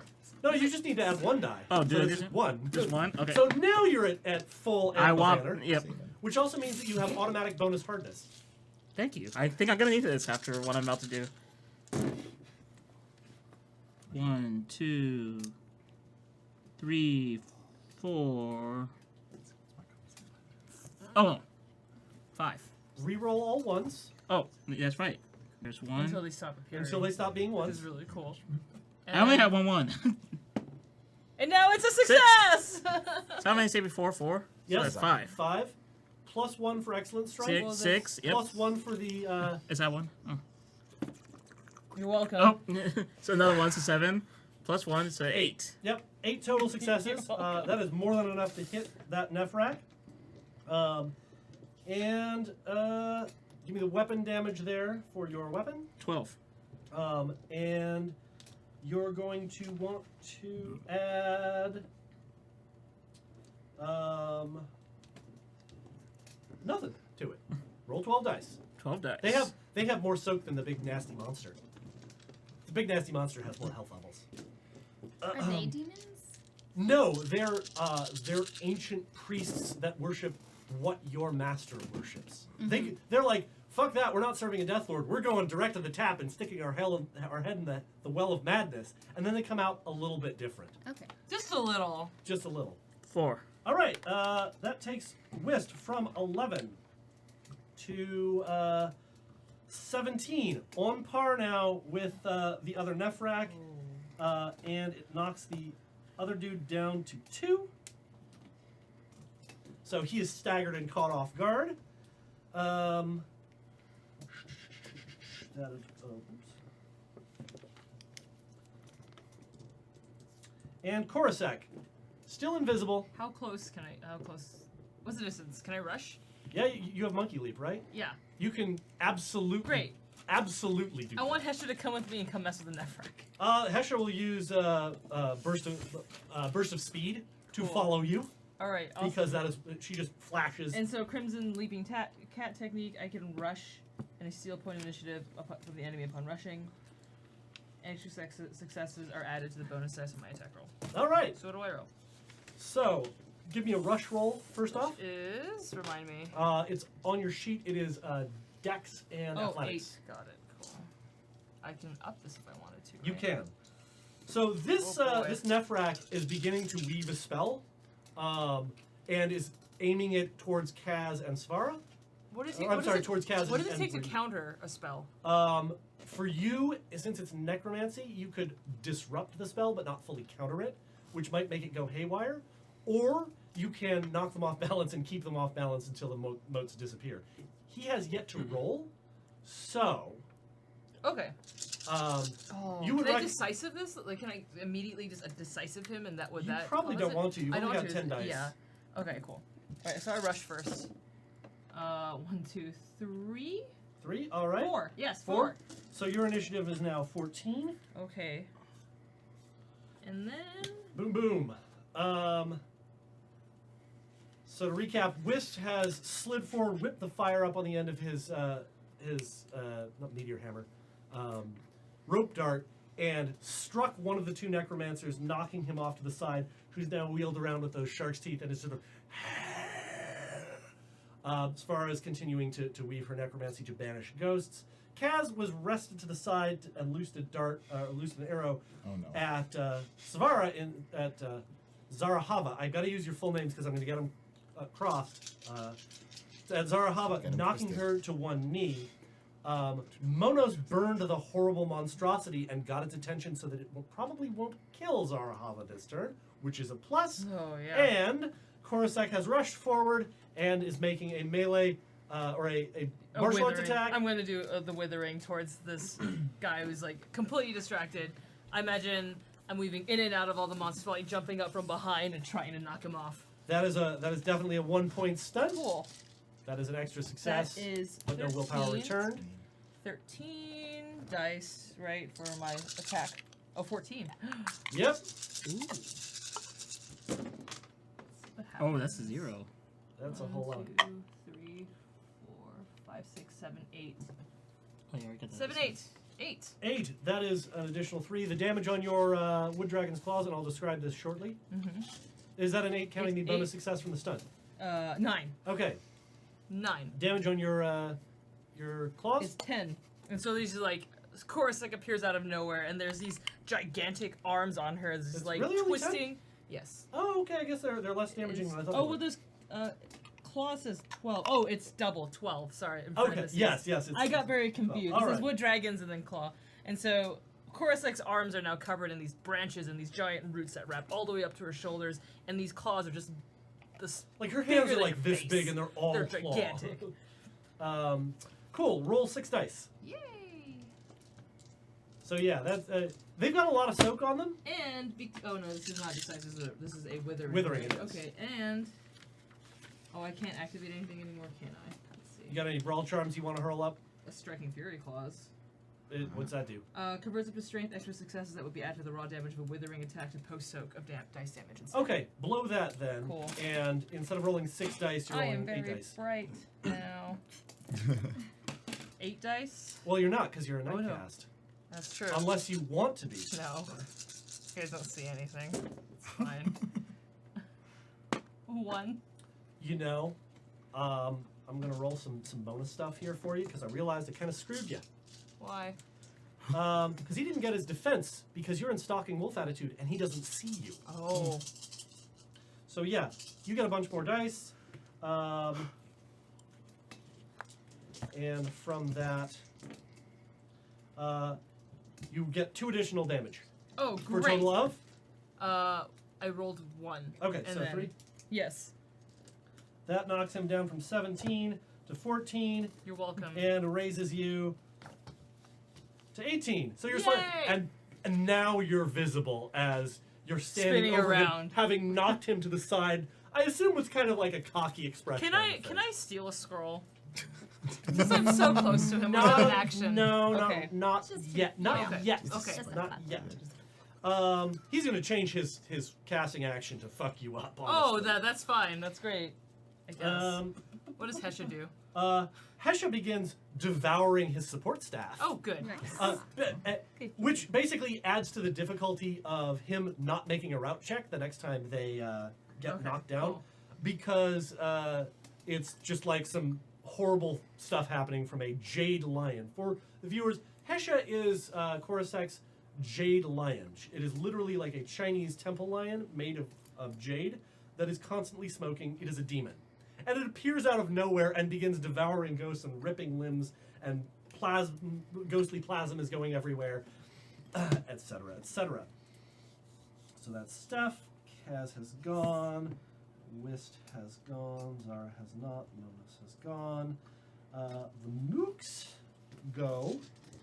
They're going to try and devour your people some more. Of course, because what else do they do?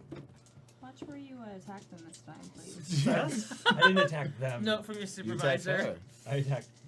Yeah, exactly. They do a little bit more damage to your group, but your group is not initiative crashed yet.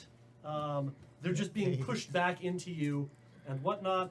And Svara? So, with this Hecaton, since it's a ghost of a demon, can I use my anima ability to Pokeball it? Oh.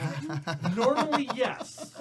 Normally, yes. But you can only Pokeball things with Essence 3 or less, and this has Essence 5. I just want to take a second to say that I like you as a human being. I appreciate you. There may be charms to upgrade that later, however. Okay. So You can also eat them, and it's really funny when Instead- some funny things happen. I'm That's gonna the most use step sentence this ever. the charm that I have that can get rid of the hungry ghosts. Yeah. Do you want to finish casting the spell that you were casting? Yes. Okay. Yes. And what kind of charm is the getting rid of hungry ghosts? It charm? is not in here. It just says consult the Book of Bone and Ebony. Oh, that's a ritual. That's a shaping ritual that you can do. Okay. Where basically you can purify the area over a wider area but longer term and like release hungry ghosts from their bondage for good. Your spell is basically a close range get out of here for them. Okay. Okay. So if you wanted to get rid of them over a longer period of time, you could. Okay. Give me a quick occult and int. All you need is one success, and you will be protected from the onslaught of things that is coming. Okay. Your bodyguard is continuing to bodyguard. Fucking single point, I swear to God. It's really fun. He casually ruins about 12 ghosts that get close to him. Him and his sword, because his sword takes its own action. Yeah, that's so dumb. Single You roll point- your sword into Single it. point is an Aijitsu style, which is what Embers is using, her current bodyguard. And he's sort of languidly cutting ghosts apart. His sword is appearing in different places in the battlefield as though it's separate from his hand, and both of them have this sort of silver arc out from where they are sweeping through ghosts. Now the ghost will have to make a route check. So, give me a roll. 6. 6. All right, that is enough. You finish it. Boom! The runes erupt, and the area around you ceases to be a shadowland.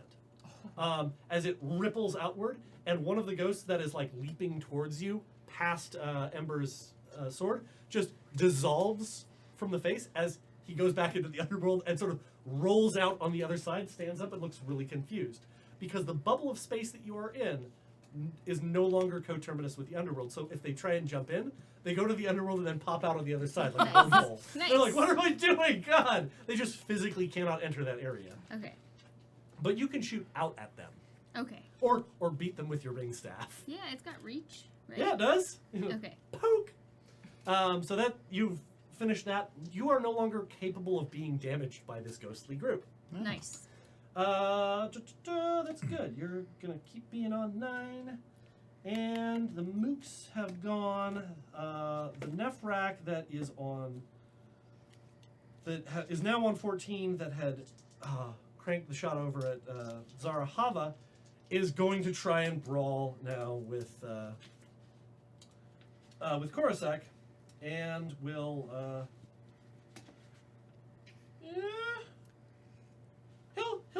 He'll just change the arc of his spell, and will add some dice, and we'll continue weaving the spell so that you are within the cone. No. I don't like this guy. 1, 2, 3, 4, 5, 6, 7.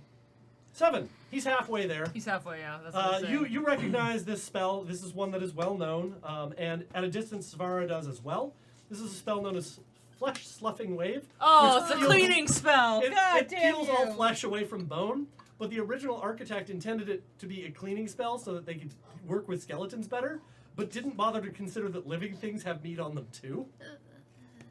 It Yep. makes a mess, believe me. I don't like that. The horrible monstrosity, the Eidolon of Musk. the Eidolon of Regret, is gonna have himself. Cleaning spell. God. Oh, my meat lord is. Yeah. I love my meat. Oh yeah. It twists its hand down towards you and Zarahava, and rips up like so. And it's got 9 dice for that. And with 2, 3, it is incapable of hitting either of you. As that bluish white flame that rings its head erupts from the ground in geysers around you, Zarahava rolls out of the way, Monos rolls out of the way, and nobody takes any damage. Mostly this Success. thing's powers are social. It's not so good as a combatant. No. Like me. Yes. And with that, the ghosts having been broken, the Nefrax looking around, we drop down again to To Zara. Zara's the last one. How far am I from the Nephroc, the one that knocked the shot to me that's now brawling with Corsac? Fairly distant. Do you have Monkey Leap?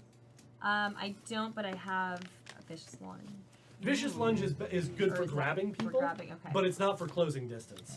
Is the other Nephroc, is that one closer to me? That one is within rush distance, yes. Okay, Because it was I'm- commanding your group. So, I mean, I'm so I rolled out of the way. I'm very mad about Yeah. everything that just happened. I'm very grumpy about this. And so, post roll, I decided to take it out on the other necromancer with a quick vicious lunge straight in with claws ablazing. Give me a quick athletics and dex. And they are still losing dice because they are terrified of you. That's basically, you have a bonus to all of your combat based on them being less competent because you're terrifying. That's how I feel when I hang out with Sally in real life.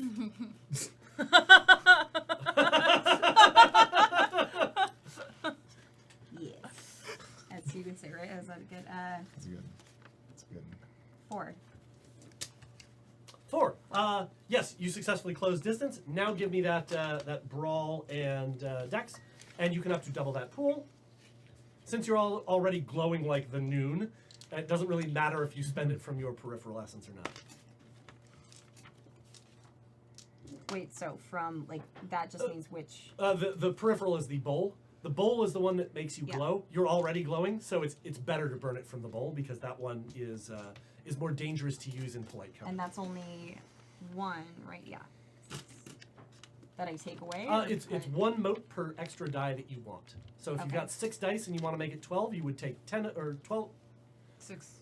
6 of those to make it 12. I'll add 2 extra die. Make it more than 2. I'll add 3 extra die. Make it 6. I'll add 6 extra die. So Sally, what a great so individual everybody idea keeps that you going came to 2. Peer yourself. pressure's bad. So everybody keeps going 2, and that's the equivalent of like if you're a sniper going, all right, I'm gonna aim. That, as opposed to like that. But I mean, he's pretty close to being dead anyway, right? No, he's unharmed. Oh, Oh. I thought that he was the one that was. No, no, like, he's, and he's, ribs. No, he's that was the close big to one. being That was the flying crashed. one. So if you That's can big- crash big him, split. then he can be finished off relatively easily That's what by, I say, said. Mono, or by Whist, or somebody like that. So,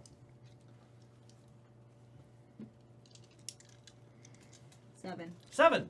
That is definitely success. Your 12. Oh, you've got vicious. You were using vicious lunge. Yes. Okay.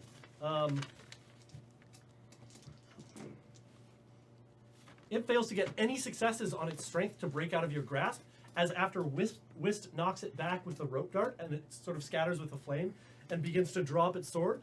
Zarhava comes up off the ground and just grab, and just starts actually one-handed because Anshul's under the other arm. Just, and just starts choking him out. Claws in. Claws in. so much. Yeah, oh yeah. So that takes you out of crash. That is what is known as initiative shift.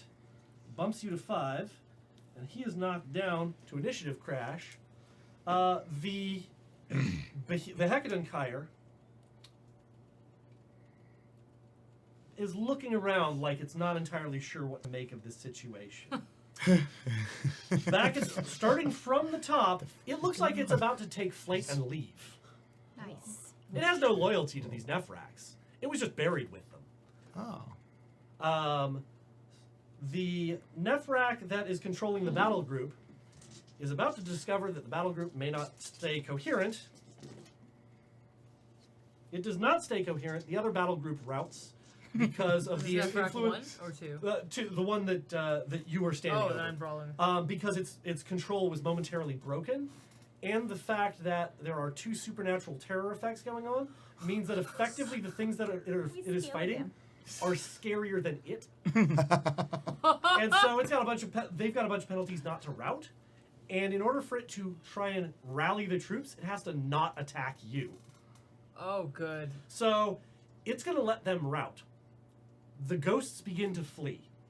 Aside from the 2 necromancers, and the Hekaton Kyra, which is about to take flight and leave because it's like, bye guys, I have no particular loyalty to you other than I shared a tomb with you for 1,500 fucking years.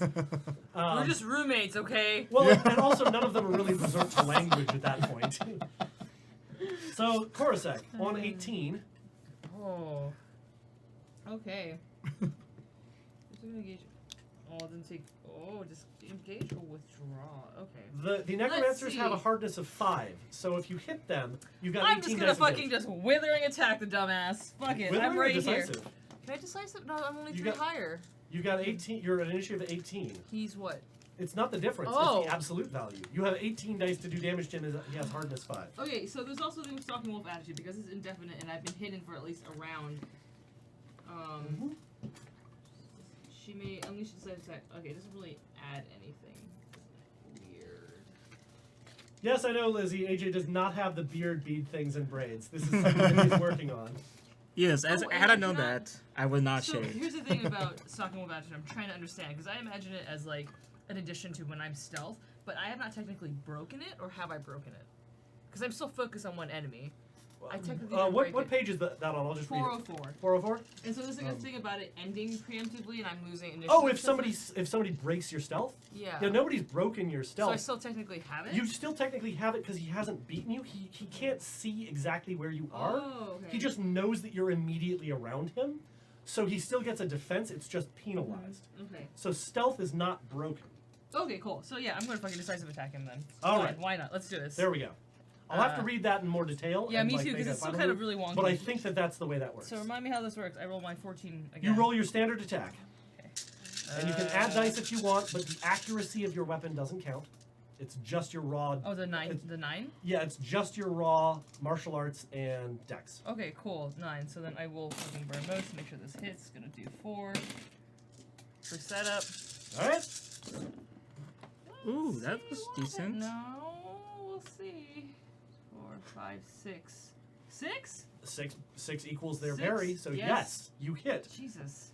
They have a Okay. hardness of 5. You have 18 dice of damage. That beats their hardness of 5. Roll 18 dice. Yes. 10s do not count as 2 unless you have a charm that lets them. Not yet. All right. 1, 2, 3, 4, 5, 6, 7, 8, 9, 10.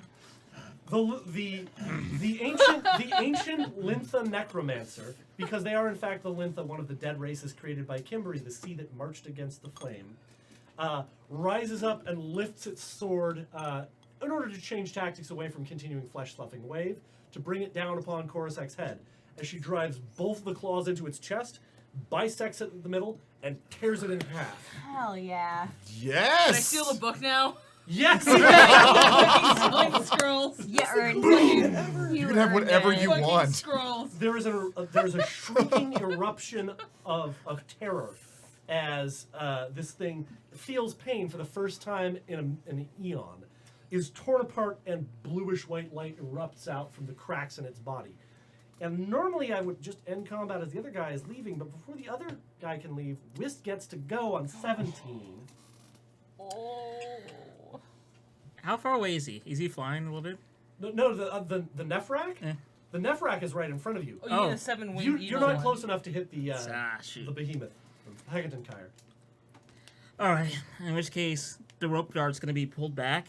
It wraps around the neck, pulled, and then back kicked as he looks away backwards as it goes through the heart. Oh my. Like a back kick to Jet in the dark. Yeah. I'll give that a 1 dice. That's an automatic success. Also, What? I realized I have specialty of rope darts. Yes, that's an additional die. Okay. Are you going to try and kill him? I'm trying to do decisive on it. Yes. All right. So this does not count the accuracy. It's just your dex The plus martial arts unparentheses. plus the 1 for the specialty Dex plus an automatic success from the stunt. And what charms are you throwing into this? Excellency strike. Excellent strike. Are you adding any dice for your excellency in melee? Actually, melee. it's not- melee. It's not martial arts. It's a martial arts weapon that you're using melee with. Yes. 3, and I'm gonna actually add 5. Nice. Oh. I'm gonna actually do it from personal. Cool. Oh, Just- burn it. Okay, so that would be 12. Oh no, we just don't get the accuracy bonus. Yep. So it's 9, 10, 11, 12, 13, 14. 14 with 2 automatic successes.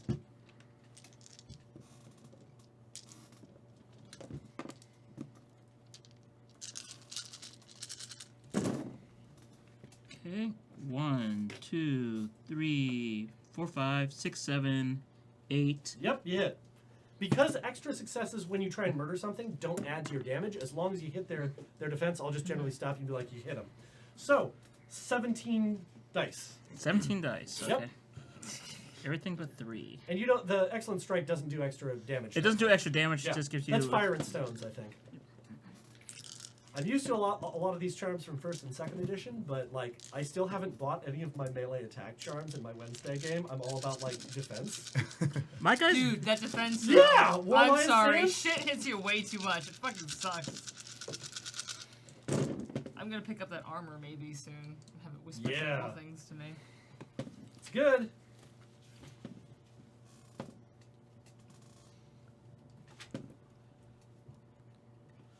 There's one more. 5. It looks like. Oh, there's 6. 6.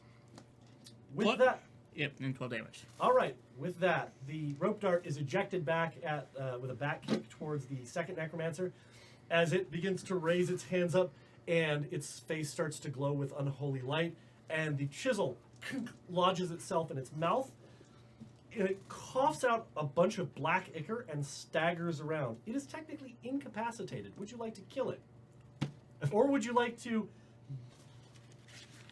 I've give actually. it to Svara to be a Pokeball? I have actually a very important Wait, question to I ask. could do that? Yeah, these necromancers are ghosts with an essence of 3 or less.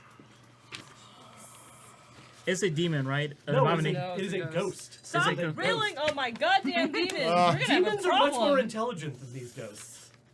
Well, you But it haven't is met using Hesha. a thing that I consider misusing a proper tool of scripture. I'm just. Not really. It's Nope. just it's using necromancy and a sword to kill people. It's Okay. kind of doing what it's supposed to be doing. I actually don't mind it. I will not kill it.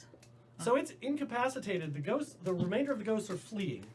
Svara's bubble is ending, assuming that she wants it to end, or she can keep it up and just like let it sit there for a day.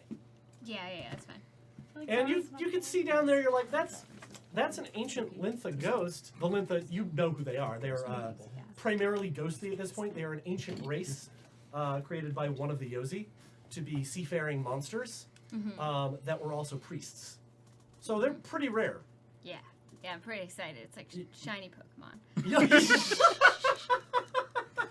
It's It a is a shiny Pokemon. And I'm so excited I'm going to study it. It's like a foil. Give me the roll. It is a Give me foil that- rare. It's uncommon. Holograph. Yeah, give me that the roll that's on that. Oh my god. It just says 10 motes to... Yeah, you spend 10 motes, Okay. and then you roll your occult and int versus its Okay. resolve. Okay. So... I feel like And I like have Zara Olvis. will not be happy to learn that there is a Ghastly joining the party. I It's- feel like it's she's really- not going to be very excited about that. Really more of a haunter. Oh. Okay. And then... That's Someone- potentially can I a spend Gengar. anything Can we get to a Gengar? increase my success chance? You can spend motes for that, yeah. Okay. So... One mote per die. Okay. Nobody can see this, by the way, but everybody's got these lovely, like, glass beads for their mote counters that are different colors. Aria's are little skulls, They're really like cute. skull beads. So I get an extra die per mote?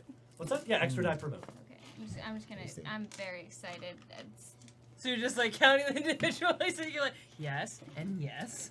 So that was a chat, by the way, that was a bigger fight than I had initially intended, but I wanted to test how long it would take me to run a big fight with this many people, rather than have it be like multiple people on one.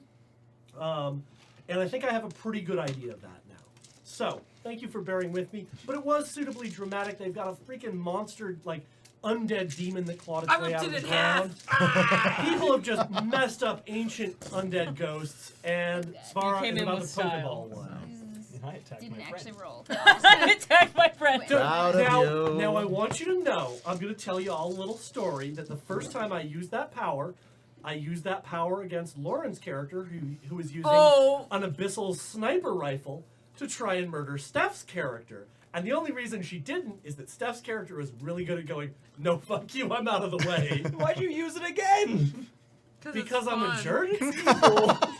Because it's a really good spell. It's mean. It's a really good spell. I'm assuming you're gearing up for break. I am, but I got to wrap up a few things first. But Because I need to get things ready so we can read donations. yeah. Get ready with that, and How many you get? 8. Boom! As you reach out and touch the thing that's staggering around, coughing out ichor, it looks up at you with a sightless non-face, hisses slightly, but in a less threatening and more I don't know what you are way, as you suck it into the palm of your hand and it disappears.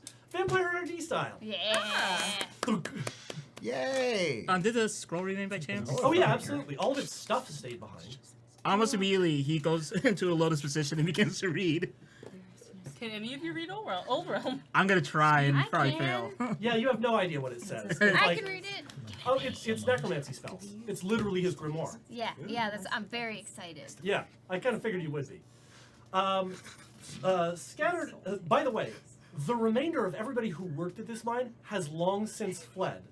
Vanif Subhadra is not gone, but is peering out from inside the office Oh with my the prince's God. head next door, with her giant Reaper Diclave over her shoulder, like, huh? And definitely knows exactly what you are, because you're glowing like the sun, Except for me, because I don't need to. except for you. Subtlety? What's that? I don't know what you're talking about. Giant claws like, that aren't really not hidden away. All right. What happens then is the door to the office opens, and she's got the Reaper Diclave in one hand out in front of her. And she sort of sidles to the side, not getting anywhere near you. The prince is still inside. Is anyone making a move to stop her? Well, are any of us close enough? Intention. I mean, Do any of us not want to? really. Yeah, any of us I'm can. far, far Who away. can see what's going on? Everybody can see what's going on at this point because she's starting to glow blue and she's dripping with water because she enacted a bunch of buffs to defend herself just in Oh. case. Oh. You're all at range and she's not making any move to attack you. She's not trying to attack People us. with ranged weapons can probably hit her. You could if you spent the charm that extends your range to medium, which I believe is Wise Arrow. Do Can we my, so wanna can my hit her, claws still though? be out? And can I just be holding the Yeah, scroll? they're absolutely still Yeah, out. and I'm just I'm gonna waiting. actually just flick my wrist as I'm trying to decipher it and do a ranged grappling attacks to actually have. She is too far for that, unfortunately. Ah. She's at medium range. I need to be one closer. What is the- Zara? I mean, I'm close enough to communicate with both of them, right? Yep. So what if I just like look between the two? And... Just do it. What? What is it? What does that mean? She spends 5 motes and flames erupt from her feet as she rockets into the air and leaps about a half a mile away. And then flaming trails land, like, they're kind of napalmy because she's water aspected, but that's a fire aspected charm. As she begins roaring away into the night at an incredible rate of But speed. the prince is still. inside. The prince is still inside.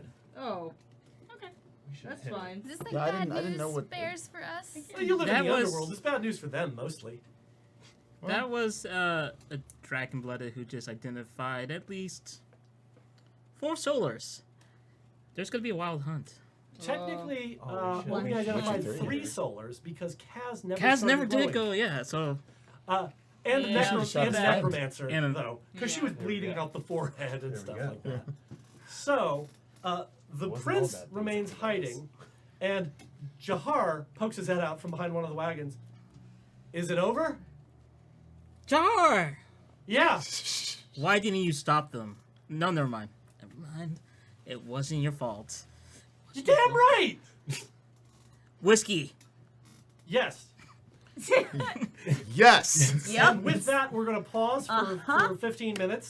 Damn and right. Anna's got some donation reading stuff to go on. Right.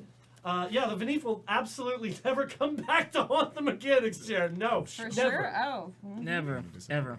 Grabby hands. I'm gonna miss her. For this is the final goodbye. Oh yeah, he's been writing down. Oh, it's honestly, loading. how much he It's has to loading. pee, like, That's what we're doing. Oh god. for the past like 15 minutes in. Oh my He's been goodness. needing to You're pee lovely real people. bad. Holy shit. Ooh. What happened? I can check. Start here. With Paladin Hulk. And go up. So Paladin Hulk donates and says, I'm just saying hi to everyone. Hi. Hi, I hope you're Paladin having a good time. Hi, So yay. Paladin Hi, Hulk. Paladin Hulk. I hope you're having a good time watching as well. To Hood says, so... Read the amounts. Oh, the amount. Okay. That was $5 from Paladin Hulk. Thank you. Tahoods donated $5.69. Of course. So thank you. I can do this thing, I guess. So can we get Steph a drink or what? Hashtag brunching. Now I see why that appeared. Thank you, Tahoods. Oh, thank you.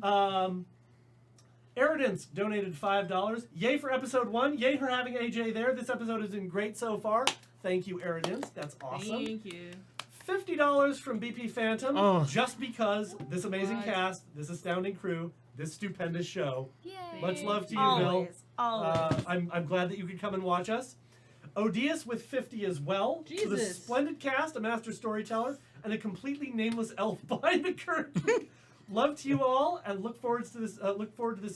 Venture's continued success. I hope it Thank succeeds you. too, because damn, I really like running this game. It's super fun. I'm also hell It's- out of the behind the curtain. Yeah, elf, well, too. I mean, she is the multi-talented elf of no name, or Baelnorn, depending on how old she is, as we determined in Discord earlier. It's $50. So more brunch. So hashtag donations. Thank you. Oh Lord. Well done. Oh my goodness, and $100 again from Tahoods with just Pokeball time. Yes. I'm so glad you're enjoying this. Like, Oh my God! Thank you to Hoods, and $10 from Vagrant Winds. Use to buy an Ultra Ball and get your favorite Pokemon. I don't. God, I'm gonna have to invent a fucking backstory for a Lyntha now. That's amazing. Yes. Oh God, I need to invent a fictional language Wait, for the Lyntha. can I be friends with it?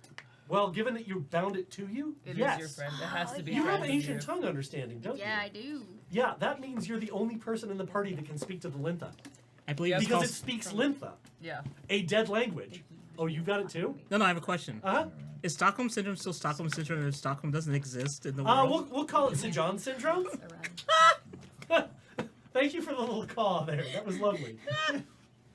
So thank you very much to all of you for donating. We are definitely a nonprofit. You can't affect die rolls. This isn't Death from Above. You don't buy things for people other than brunch and our When are love we and getting adoration. brunch then? What? No, Oh, this no, is- the this brunch is has already brunch. started This is over here. brunch. This was because That's of brunch. the Brunch. terrible Death from Above stream where It was fantastic. we just answered questions and whatnot. And That was Drunkenly- fun. And That was- Drunken did an hour and a half Vine. Like, Yeah. By the fucking- way, Marcus did a Thank you. fucking brilliant job there. oh man. Oh yeah. That was what we were just periscoping for, like, Yeah, yeah, periscope we're for doing an hour and a interviews with half. everyone. Yeah, that was And sweaty. then Future like Brink Connor was quest, on a though. razor scooter and trying to like joust. And you stabbed me. You murdered me that I night. did. That was a fine So night. I'm Many going to times. call that we'll Brunch come back. requests. We'll, Some people we'll like vodka resume more than roleplay whiskey. at 8:20 because I didn't actually see when we called break. But I want to give people a chance to go pee and eat food and stuff like that. But I'm not going. Anna doesn't have to turn off me. I can talk to chat and shit if you want, because I don't need to pee. It's very cool. What's that? I super peed. Okay. Fine, that's fine. Anna's telling me to be an adult and take a break. Take a break. I like breaks. You can take a break. I like brunch. I like Yes. brunch. Can we get some more brunch? I like We're going to break. break. All right, break. Break. Bye-bye. Oh, there's my thing. Oh.